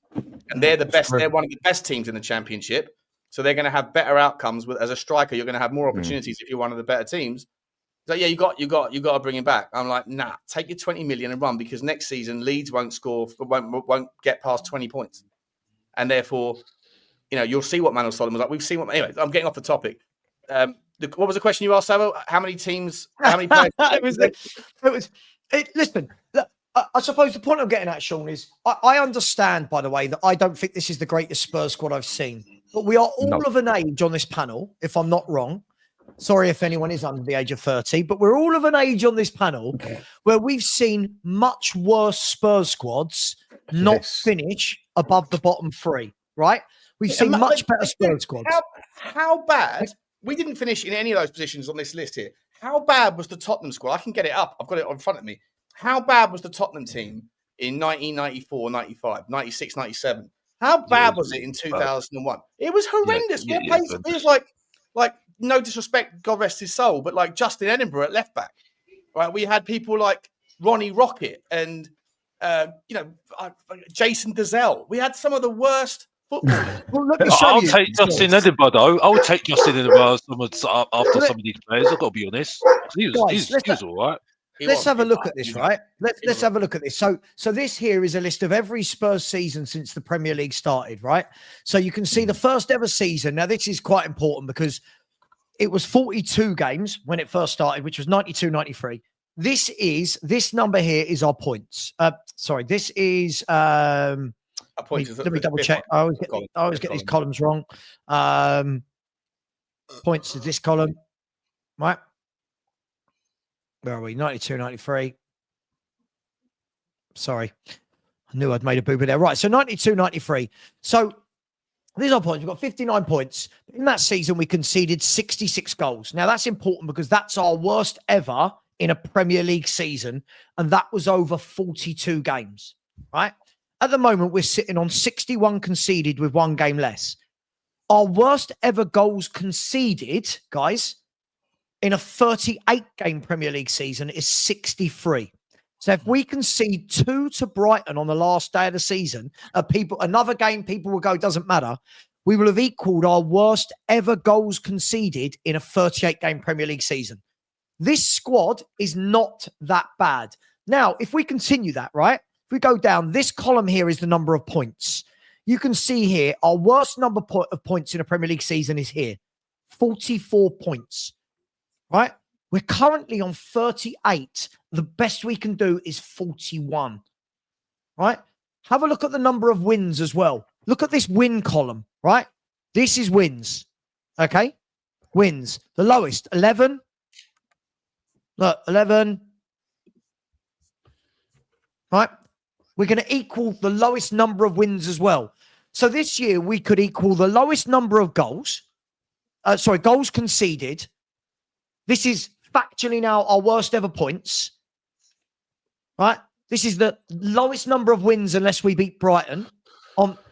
No one is going to tell me, guys, I'm sorry, I am adamant. I know everyone gets frustrated with how I talk and how I represent myself. No one's going to tell me this squad is that bad. No one. No. This is atrocious. What I will tell you with it is what I basically preached from the first day I ever come on here and had a debate with you till this day now, and it has proved me right as far as I'm concerned. You go and get an average team, but play them to each their abilities and play them in the right formation and get them working at what they're good at. You can actually make a very average team look like a very good team. You go and get a world-class team. You go play them all the wrong way and whatever and that, because not every world-class player can adapt here, there, and everywhere and go and play them the wrong way. Like what happened at Real Madrid for a couple of years, you will then make an extremely good team look pretty average. Now, I'd say overall, we've got when I say good, I'm pushing it, but in general, we've got quite a good team now, apart from up front. Yep. But the way he's going to do this, he is going to make this team look awful. So Dan, can I ask you a question? The way this plays deserves relegation, and if it weren't that the other three were that bad, we deserve to be going down. Dan, can I ask you a question? So you've just seen the team that are put out, and we're using Brentford as a benchmark, by the way, which is Brentford are a team sitting in 8th place. So Brentford are the benchmark. Are you telling me, right? And I know if you offered Thomas Frank a double pivot at the beginning of the season of Rodrigo Bentancur and Yves Bissouma, are you telling me a manager like Thomas Frank wouldn't go, I'll have that. I will make that work, right? Are you telling me you're giving him Son over Kevin Schade? I'll make that work. You're giving him James Maddison over Damsgaard. Yep, I'll make that work. Porro, Romero, Van der Ven, Dragoshin, Danso, Adogi, Vicar. This guy would take those players and we would be in 6th or 7th with Thomas Frank as manager because he's a coach. I totally agree. Not all players are that mentally capable of adapting to every single style of football. And all of a sudden, it's now the player's fault because they can't adapt to the manager. Well, as far as I knew, the way it works as the job for the manager was to make your team win under any circumstances, basically, even if you have to do the dirty work sometimes. So shouldn't it have been his job to sort of realise that, look, my style just ain't getting through to this team. I'm not good. I've spent 350 million. I'm going to have to adapt my way just a little bit to sort this team out. But no, he doesn't. And this team should easily be top 7, in my opinion. Easily. We would have been relegated 12 times since 91-92 with 38 points. I'm not surprised, though, man. I'm not surprised. We would have finished 17th. 1, 2, 3, 4, 5, 6, 7, 8, 9. Another 12 times. We would never have finished above 15th. And we would have only finished 15th twice in 25 years. 35 years. The point that it shows that much is that I can sit here now and reform this team myself. Okay, you can sit there and say, yeah, that's all on paper. That's all looks would it work. But you can look at it and you can just tell it would work 10 times better. When I first done a show on this, we're going, 19 months nearly now? 18 months ago, I'd done a 20-minute show on was Conte that bad? Look at this team. This team should be playing there and that. I'd say 90% of people on channels and on site ripped right into me for it. You, Savva, wasn't even doing this shit at the time. And you actually messaged me about a week later, which I can bring up on there, and said, you know what? Bang on. You got that right. This team should be playing with 3 at the back and whatever. You weren't even doing YouTube at the time. And a couple of other people sat back and thought about it and thought, But the majority, no, not a chance. That's not how Spurs play football. That's not how we play this and that. No, this team, every time we have played good, even in the first half yesterday, I don't think we looked terrible. They was all over us, but we looked like we still had some coordination in ourselves as such. But the reason we weren't playing when you put 10 men behind the ball, though, you can look somewhat organised, right? That's what I'm about to give in the reason. Yeah. That's what I'm about to go to. The reason was, though, it wasn't because we was organised in the aspect that Ange adapted and organised to the game. It was the fact that they pushed on us so hard, like City did, that we couldn't even use the inverted wing backs. It's just with City, we took our moments. Simple as that. It wasn't him, though, Dan. It wasn't him. I didn't say it was him. Yeah, no, I'm saying it's not him. I'm sticking by what it was the way they. It was the way they pushed on us that hard. We couldn't even use inverted wing backs. That weren't that he changed it. We couldn't do it. I'm not having this whole thing about it was him, because it's been too much patterns with regularity. Whenever we're doing this sort of thing, we go back to Angeball, and that was the Man United game when we had that long break, right, in the Premier League when we won 1-0. Right, and I went to the protest. I went to the game. I was fuming. I was absolutely fuming because I sat there and thought, he ain't learning at all, and I was done. That was when I've never ever stepped. Well, I went to the Frankfurt game because, bless his heart, Ben, the coffee company, gave me a free ticket. Bless his heart. But since then, not gone near that stadium, and I will never go near that stadium because the manager has ruined it for me. Absolutely, he doesn't know what he's doing. I'm sorry, that's it for me. Can I say something, right? There's a few people in the chat that are talking about injuries. And I'm going to bring up again Dave's comment of we need context, how many injuries in this season. No. The thing that frustrates me with this is we had this exact same debate last season about the injuries. And then when the injuries came back, we had a terrible second half of the season, right? And it didn't matter who played. Now, this year, here's an interesting one for you guys. Spurs have lost 21 league games. Yeah, does everyone agree with me on that? I'm sure somebody will disagree, not on the panel, but Spurs have lost 21 league games. Do you know how many of those league games were during the injury crisis as opposed to how many not in the injury crisis? Does anyone like to have a guess? I'd say it was 50-50, basically, give or take. 50-50? I'd say it was about the same. Same as Dan. 50-50? Sean? Oh, sorry, what was the question? Yeah, that's what I was going to ask. What was the So of the 21 defeats we've had this season, how many of those defeats occurred during the injury crisis, which everyone told me once that was better, we would... From December and October till February, whatever. Yeah, I'd say 60%. 60? No. We've lost more since the turn of the year than what we did last year. That's quite comfortable to see. If we've but the injury crisis happened at the turn of the year, right? Well, it was but what I'm saying is this part. If we've only won one in the last 11 already. Oh, that's what you mean. Yeah. So I'm saying that the second half of the season has got to be worse than the first half. Actually, you're right. I'm gonna go about 30%. 30% at the start, 70% after. So Spurs have lost 8 games during the injury crisis, if you will. And the other 13 defeats we've had this season, which is more than the entirety of last season, has been when the players... You're always going to have 1 or 2 injured, by the way. You're never going to have a fully fit... But that's life. That's life. Right? Yeah. But by and large, nearly all... The main chunk... Hang on, let me do this because I'm not good on my feet. Here we go. What percentage of 21 is 13? So 61% of our defeats, bang on, Jose, 61% of our defeats have been when we weren't in the injury crisis. For all these people saying the injuries, we've won 1 in 11 in the last two and a half months when the players have been fit. Van der Ven's been fit, Romero's been fit, Bentancur's back, Solanke's back, Maddison was fit, Kulu was out, he was the only one, and then Sonny got a bit injured, right? 5 of the defeats were in the first 12 games when everyone was fit. We lost 5 of our first 12 when everyone was fit. So this notion that it's only injuries, I get it. Injuries play a part to add context, right? But then I went one further than this, guys, because I'm so bored of people just saying things without going and do their homework.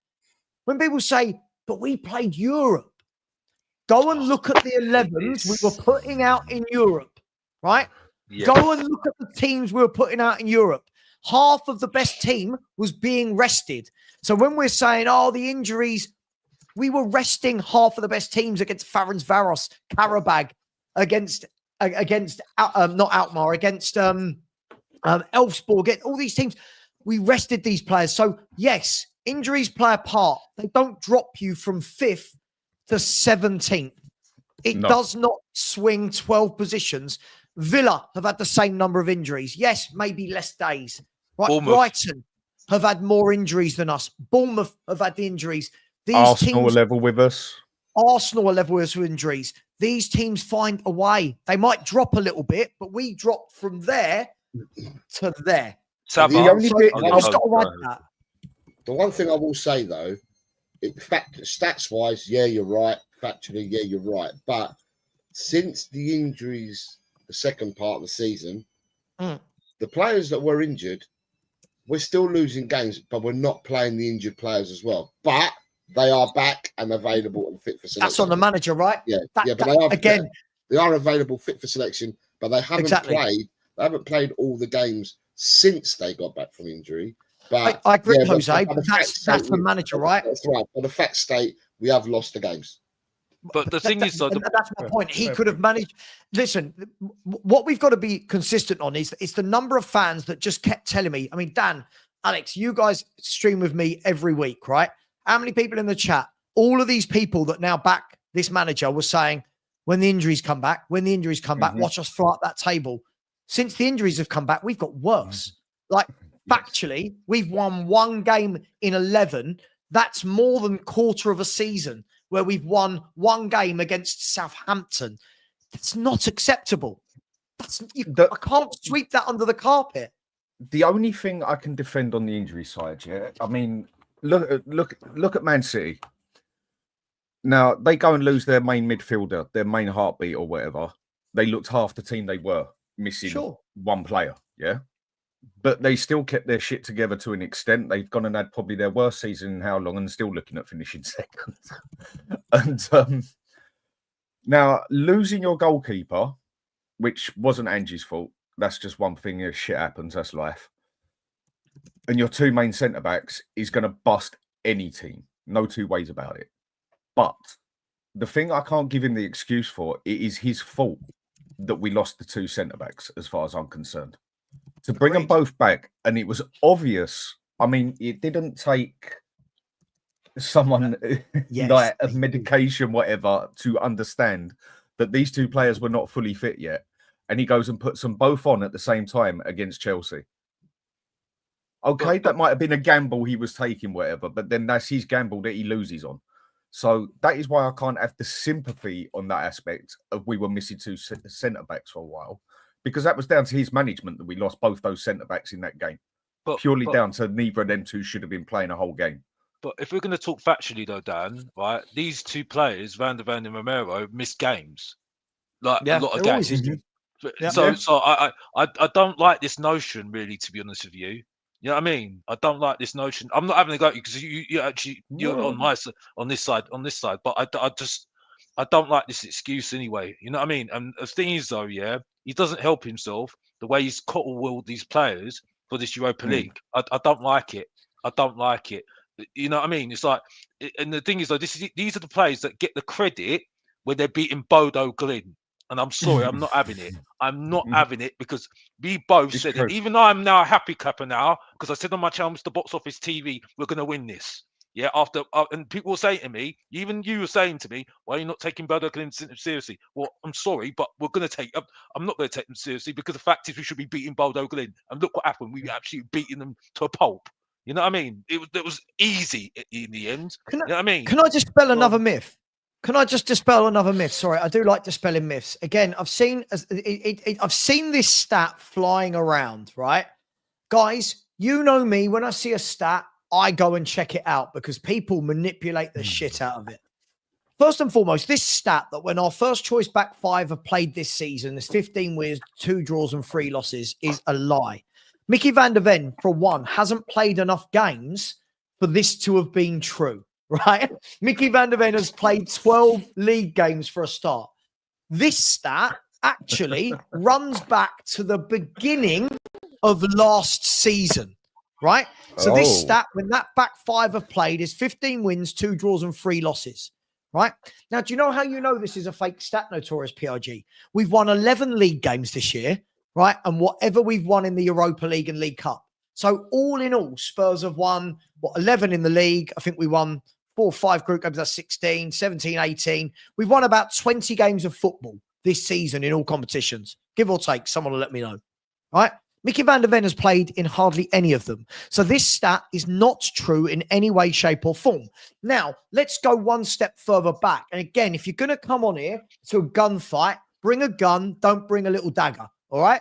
Because I will bury you, right? This stat, if we're going back to the beginning of last season, right? The first 10 games. That's not a gun.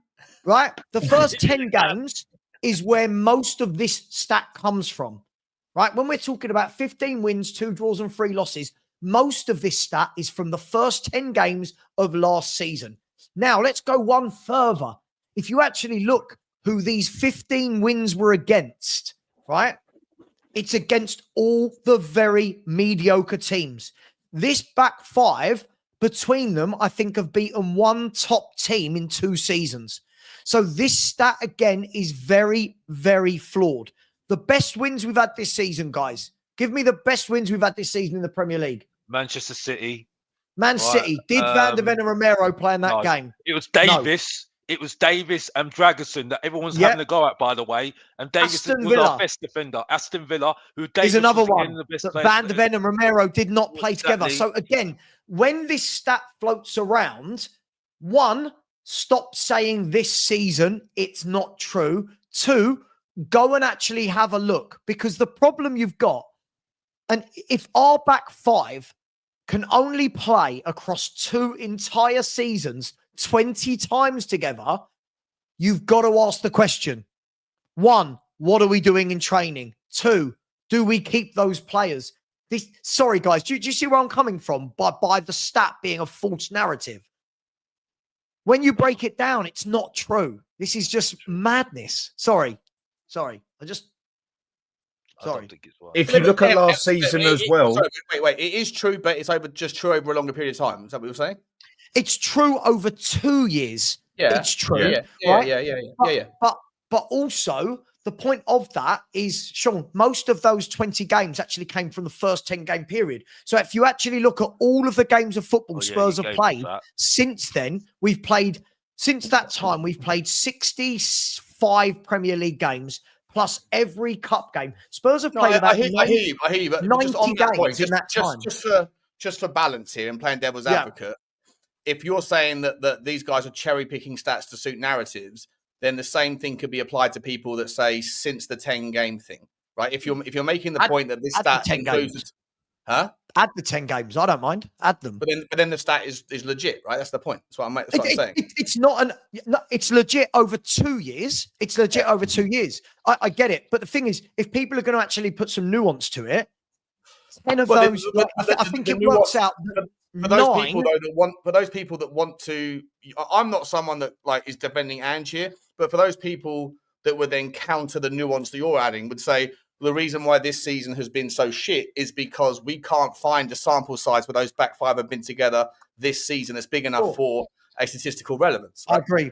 Sean, but what happened last January, these same very fans, when we signed Radu Dragusin, these same very fans were the ones going, see, things are changing. Ange is getting the players he wants. We beat Bayern Munich to this top defender. But then now we've got Radu Dragusin. But now, we can only win when Van der Ven and Romero play. But our best wins have been when Van der Ven and Romero don't play. Or when Davis and Royale were in centre back as well. Our best wins, right. But if we're the reason why their stat is being banded around is around our chances against Manchester United, where the best win doesn't necessarily matter. It's just about, are we going to lose or not? And the reason why that stat was brought out, again, I'm not trying to support the stat. I don't care about the stat. I hear you. I'm just saying that the reason why it was brought out was to suggest how do we find a reason to be positive about Manchester United? And then someone who's obviously is a fan of Ange and wants to find the reason to be positive is saying, well, here's a stat for you. And if it's true that stat is over 2 years, then statistically you could make out and say, well, it's kind of irrelevant because it's over a 2-year period. But then those same people could then say, well, then doesn't that defend Ange? In as much as him saying, well, look, we're doing so shit because we don't even have our back 5 together to be able to bring out a statistically relevant statistic with those 5 players because of the injury. Isn't the more worrying thing about that fact the fact that we can only get the best back 5 out together? By the way, I don't even think it's the best back 5. Exactly, because of the injury. We can only get the best back 5 out. Team and whatever else, right? 20 times out of about 100. Ange has managed 100 games on Wednesday, right? So the fine is 100th game. So in 100 games, we've managed to get that back 5 out 20 times. Yeah, and I'm selling Van de Ven and Romero then. If okay, that's the case, okay, that's a perfect segue. So what I was going to say was, right, like I said this to you before, mate. Like I think that there's a phrase that gets banded around by people on LinkedIn, people that want to bring out motivational content or whatever that I get shared in my algorithm all the time, and they say losers focus on problems, winners focus on solutions, right? So let's not worry about the past. Let's worry about the. Oh, go on, sorry, Dan. One thing, sorry, mate. Just one thing I wanted to interrupt you there, Ron. Go on, mate. You just said it right. Losers focus on, what was it you said? Basically, the problems. Losers focus on the problems. They harness, like they never stop thinking about their problems. They should be thinking about their solutions. Yeah. Right. So, what do you need to fix a problem? A solution. You need to actually turn around and admit and look, there's a problem. If you don't see there's a problem, how the hell are you meant to come up with a solution? Yeah. So as soon as you've identified the problem, and I agree with you that we haven't done that. Yeah, 100%. But I'm not calling anyone here. I'm not saying that we're losers or winners or whatever. No. I'm just saying that the conversation now, rather than worrying about the past, we are where we are. But what is the solution? And Savva's just given a solution, which to his point is, and I think the pertinent point is, which I think we can all agree on, that we can't get those 5 people out statistically regularly enough to be able to rely on them. If that stat is true, but it has to be spread over 2 years because the numbers of times they played together this season is too few, that's problematic. So what's the solution? Well, is it that you sell them, or is it that you embrace the fact that they're all injury prone? And then if you sell Romero, do you go, well, we've got Danzo and he's not bad. We've got Dragusin and we don't know about him, but he's also got an injury fucking problem. So do you go, actually... Only since he's played at Spurs... since he's played at Spurs, 100%. He never had injuries in that Serie A. No, it comes down to it, Sean. We just play them the wrong bloody way. Dragusin is a good defender. I've seen him play very well. I don't think he's exactly right? In this system. Paolo Maldini ain't a good defender. Correct. No, Nesta ain't surviving this crap. And you Ramos can't go out. You can't not go out surviving this crap. You can't you can't identify talent based on their 100-meter speed time, right? And that's what exactly essentially we're looking at. Go down Crystal Palace on a Thursday night and go and look at the top 10 reject from the GB sprint team and go, can you kick a ball? Because that's what we kind of need in our defense. It's silly, but what I think we should be looking at and talking about is, should there be a reprioritization around, let's assume that Romero goes. Obviously, you're going to need to replace him. But then also, you need someone who can come in and fill in for Mickey van der Ven, because next season he'll miss 60% of that season as well. So do you either sell him and get what you can at his peak, think Coutinho skill sets, right? Like what Liverpool did. Or do you go, we don't want to sell him because we don't, he's brilliant.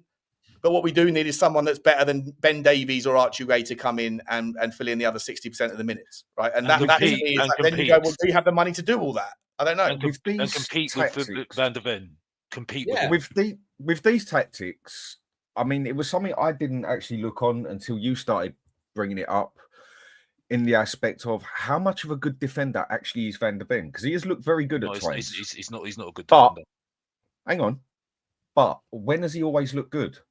When he's had to come running back from the halfway line and take someone out. And no denying it, some of the tackles he's made coming back from that pace and that are of top quality. But Dan, Davinson Sanchez was brilliant at doing that. And with that one, I know. The point I'm making is, but then when I got made to think about, he gets pressed back like, say, yesterday, where we're basically sitting in our own box and that. How much of a good defender is he then? No, he's not. For what Ange plays, you are not going to get a better defender than Van der Ven, because there is not another freak out there who can run that fast as a defender. The way that fella can run, he is a freak. He should be in the Avengers or something. Yeah. Man, can I ask you something? You are not going to get a defender that can do that. But as a normal out and out defender, I've seen him be all right. Nothing special. Dan, we've got players, right, that if they played at other clubs with a better coach, we'd all be saying, how did they scout that player? And what I mean by that is this.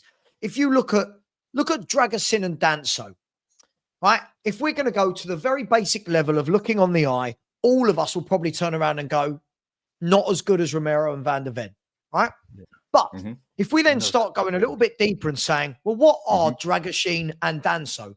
They are defenders. They are stoppers. They are good in the air. Throw your body on the line. They will mark the player in the box. That is what they do. No Suddenly, if you've nonsense got- centre back, Right. John Terry style. Right. So now, Yeah. if you had a manager, again, if Dragoshin played in this Nuno system at Nottingham Forest, people would be going, he's a good defender. I think He's so. a good defender. The problem is we've got a system that is so fundamentally flawed that it makes Van der Ven look really good because of the pace, right? Yeah. Romero, it how makes many him times look he's better for me rescued us. because he brings the ball out. But if you've got a coach now that says, you know what, I'm not going to invert fullbacks, I'm not going to do any crazy sort of high line, right? Dragosin and Danso suddenly look like solid Premier League defenders. Now, again, I'm not saying class, I'm not saying world class, but they suddenly look like good defenders. Problem we've got is we're judging the likes of Danso and Dragoshin, right, against these awful tactics. Danso yesterday in defence, where we didn't play a high line and we actually were defending thought for he most looked of the game. I thought Danso looked really good. He blocks everything, he wins everything in the air, and he throws his body on the line for everything. What you want in a centre-back. Now you play the high line and people going, Danso's making mistakes. Yeah, because Danso isn't a high line 30 yards outside of your own penalty Savva, area defender. And it's Let me. this is the difficulty with me when we're looking at players. A proper coach comes in, a Frank, a Glasner. We play a back three next year with Glasner, let's just say. Hopefully, Sean, eh? Hopefully, Sean, we get our Glasner, right? You've now got Danso, Dragoshin, and Mickey van der Ven for his pace. You watch how well they defend. You watch how well switched on they are because they're coached. You know, And they've got two midfielders sitting in front of them rather than a gung-ho midfield. exactly.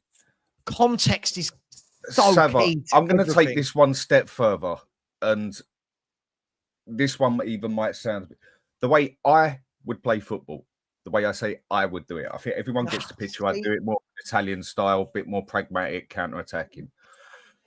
If I have to sit here and make a decision as a manager on who I'm going to have as my player next season, one or the other, Romero or Danso, I'm going Danso. And I'll give my reasons why. Romero on his day is a world-class, can play world-class football. No two ways about it. He's too injury prone. I don't think he's got the right mentality sort of thing. He's too far stuck up his own arse. He can smell yesterday's dinner. He's too erratic at times. There's quite a few things I can pick off that I just don't like about the player. But you can say on his day, he's as good as they come. For me, Danso would be my good player that I've got there that doesn't look like he's got a regular injury basis, gets stuck in the middle of everything, don't lose his faith in his job as such. Even if he's losing 5-0, he'll still put his head in front of it to stop it being 6-0, whatever. Wins it in the air, has got the physicality to it, and he's just blatantly more consistent as a player. Am I saying he's a better player than Romero? No, not on their day. But if you want to go over it over a period of time, I'd rather have Danso in my back two than Romero. And I'll people do back would- three. I'll do Yeah, back no. three, Dan. No, Dan. back three is exactly what I'd do, but I'm talking about how we play with a back I know, three. but I'm just I'd saying. play with a back three. I'll play all back. day I'll long. be a play back three with these players right now. Yeah, that's what I would do. But 'cause if I'm By the playing way, as a back two, as we do, for the season, Haven't all I'm of our going for best Danso wins- over Romero. Haven't all of our biggest wins and best wins performances this year come when Radu Dragoshin's actually played at centre half? For all the shit he gets. That's For why. all the That's why I shit thought he it was- gets. That's why I thought that was a ridiculous comment from David. I thought it was ridiculous. He needs to come on, man. He's not good in the chat. Come here. But come on the show. But I Let's have a don't look. This is understand that. this is how we defend. That's the This thing. is how we defend. This You is can how we argue. defend. Right? You can- This is how you can- this is how we defend. Look, we've got a centre mid at centre back. This is Savva, how we you- defend.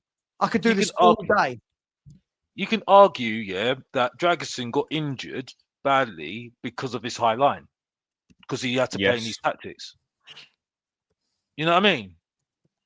I could argue that, because it's amazing how opinions change. Because like from January when we bought him, we were really excited about him. Now he's the worst defender we've got. All of a sudden, Not it a makes no chance. sense.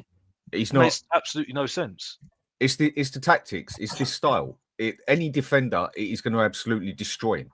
His biggest problem is Dragusin is he's I don't know how to, he can't basically do what Van der Ven can do, and that's spin round and run. He literally has to take a horseshoe to turn round. He's not very, I can't think of the right word for it. But either way, that is the thing that lets him down. And all of a sudden he's getting told to play like that, where he's meant to sprint up the other end of the pitch when he's used to just being a solid centre-back. And that's what he is. He's a good, solid centre-back, same as Danzo. I would rather have that there than have someone who's going to give me a world-class game twice every 10, 15 games and probably not even show up. Was Vidic like that, Dan? Was Vidic like that? Vidic, you know, when Rio Ferdinand and Vidic were as a partnership for Manchester United, was Vidic like that?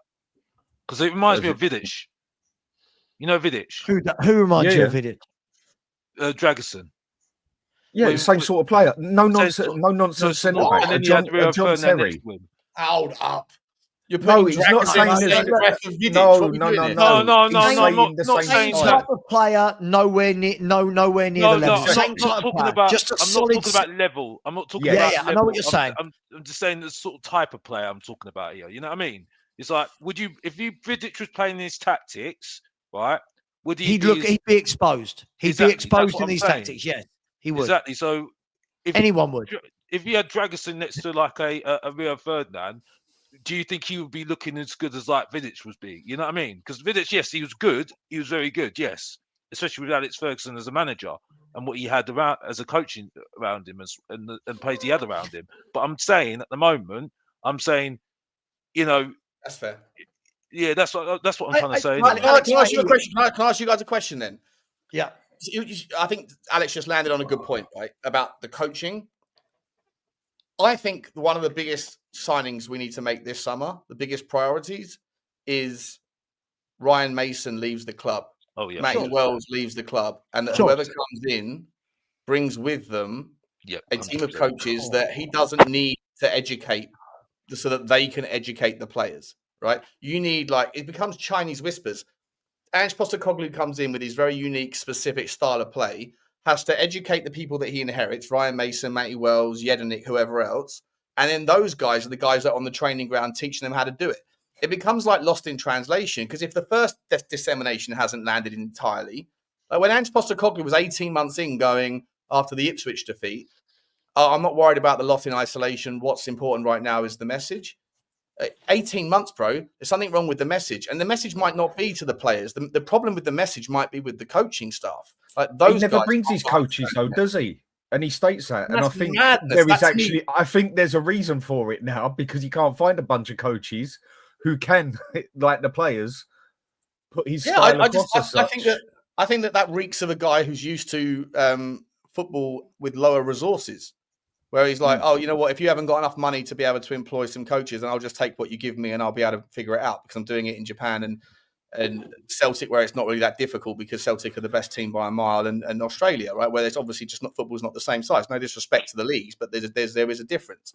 And so the Premier League, every little margin counts. Everything, it's inches between winning and losing, inches between surviving and dying. And I just think that Angepostecoglou reeks of a guy that is okay working on a shoestring or working with whatever he's given and thinking that he can kind of, basically... Sean, is this the best squad he's ever managed? 100%. Right, and that's a worry, right? This is the best squad he's ever managed, and look what we're seeing after 2 years of him as manager. It doesn't... Where would Pochettino have this squad? Top 4. Top 6. Top 4. Because you know why? When people are judging the players on how they look now, Sean, if Pochettino had these players for 2 years, they would have all progressed. Yeah. So when we're going, Pochettino would have seen a player like, let's use, for example, Tell. Eddie Howe would do it. And if he wanted Tell or Odegaard, it'd be because he believes, you know what? Give me that kid for a year. They're going to be good. Right? He would have had Sarr much better than he is. He would have had Gray much better than he is. He also wouldn't have gone. I've hung my hat on a guy that I really want called Conor Gallagher, who doesn't want to play for Tottenham because he's Chelsea through and through. And I'm going to just rest and wait for that. And when that doesn't happen, shit. Okay, let's pivot. And you know what? I'll just work with what I've got and go and get Brennan Johnson. Were good enough. Yeah, like it's just yeah. it's just like, think outside the box, mate. Like think outside the box a little bit. Look, I think so much changes this summer. Even if we don't win the Europa League, I've been saying it a lot that I think we might be guilty of being left behind a little bit financially or a little bit with regards to the competition, because I think there's a new world order emerging in football. But at the same time, I still think we can do a hell of a lot better next season with a different manager and a different coaching setup. Sure. Listen, guys, I do want to end the show because if I don't go and do sort of chores during the weekend, then I get told off, and rightly so. By the way, I'm sorry. I'm just going to say this. Listen, if you're telling me that Poch couldn't have negotiated this Europa League run that Ange has, have a day off. If we're seriously telling me that Pochettino, who's a fantastic coach, couldn't negotiate Elfsborg, Karabag, Bodo, Alkmaar, I'm sorry. What are we doing here? I saw this argument from a YouTuber the other day that said it's a good job we didn't sack Ange. No other manager could have got to the final. And I'm thinking, what the fuck are you anyway? Yes. Smash the likes, guys. It's only football. I've got a few super chats here I want to read. Just before I do, there were a couple of ones. My mate, the notorious PIG, we don't agree on anything, but I've just got to, again, rip your comment apart. Don't be complaining when you sack Ange for a quick fix solution, right? Only to find yourself in the same place in 2 years. Can't wait for that. This has been happening for how long? Dude, tell me the last time we were in 17th. This hasn't been happening for how long? Name me the last time Spurs finished outside the top 10. Can anyone do it? Off the top of your heads, guys, when did Spurs last finish outside the top half of the table? 2000. That's got to be about 12 years back, innit? If not more. 07, 08, one day Ramos when he won the League Cup, right? So don't tell me, notorious PIG, this has been happening for how long? No, this hasn't been happening, only under Ange. Then you've come back in and said, you need to stick with something. It worked for United. I'm so bored of the Alex Ferguson comparisons. It's boring, right? And then you've gone on to say, look what's happened with Arteta. Yeah, 90% of the Arsenal fan base want him sacked because he's not won anything. So no, don't use the Arteta. Big up to Mr. Pox Office, Alex's long lost brother, who has said we're no longer box office, we're Pox Office. Injury-wise, tactics and a cohesion in the implemented system breaches that goal. Let me say that again. That's a wonderful sentence. Injury-wise, tactics and a cohesion in the implemented system breaches that gulf. That takes coaching. Bang on. Bang on. It does take coaching. Big up to you, and thank you very much for your generous super chat. Alex Smith, thank you very much. Very generous again, and said if Spurs win the Europa League and get into the Champions League, will be 10 times better than Bodo Glimt. And if you keep Ange, don't expect to go far in it. Alex, this is my worry. If you win the Europa League and keep Ange, these teams in the Champions League you're playing midweek aren't Ferencvaros and Karabag, right? These guys will absolutely bury this back line. Can you imagine this tactics against Bayern Munich? No. And I ain't just saying that because Kane's there. I mean, Bayern Munich, they don't get enough credit in football as far as I'm concerned. Can you really imagine this team going and playing Ange's way against Bayern Munich, against Inter Milan, who are even a counter-attacking team, for God's sake? I mean, I ain't even going to go into Barcelona and all the others, but can you really, just them two teams, Inter Milan or Bayern Munich, this Spurs team, the way Ange plays them? Most of them. Look what Liverpool do to us on a regular basis. I mean,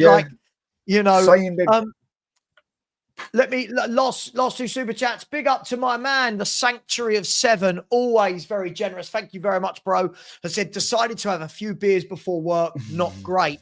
Let's hope that you are not an Uber driver, Sanctuary of Seven. As long as you are not doing anything to do with driving, then knock yourself out, have a couple of tins. Big up to you, my man. And then the Queen herself, Queen Ellie Hoiberg, with a super sticker. Big up to the Queen. Got to change that Hoiberg name now. You're clutching at straws. Get that changed to Queen Ellie Gray. It will suit you for your opinions, Ellie. And remember, Ellie, no neggy, only posy, as you keep telling me. No neggy, only posy. Listen, first of all, everyone, brilliant show. Great to have different opinions. Love it. Love the debate. Love the different opinions. Please, if one of my mods right now before we leave, please subscribe. All of these gentlemen have And that's a stretch calling them gentlemen, but all of these gentlemen have YouTube channels. Please get over to Sean at Spurs Talk Show. Me and him do a show twice a week together now. You love him, you hate him, but you love to watch him, whatever way it is. Big up to Alex for Mr. Box Office TV. Please get over and he makes himself known. So please, please, please get over to Mr. Box Office TV. Get over to the Hotspur Hood for Danny as well. Always talks sense until he's wrong and then he doesn't.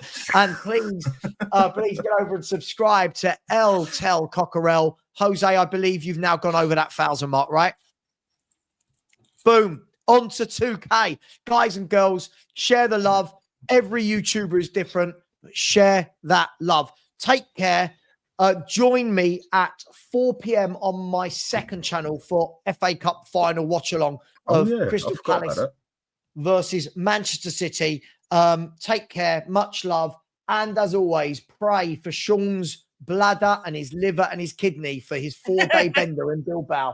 Take care, everyone. See you later. Come on, you Spurs. And Ange out.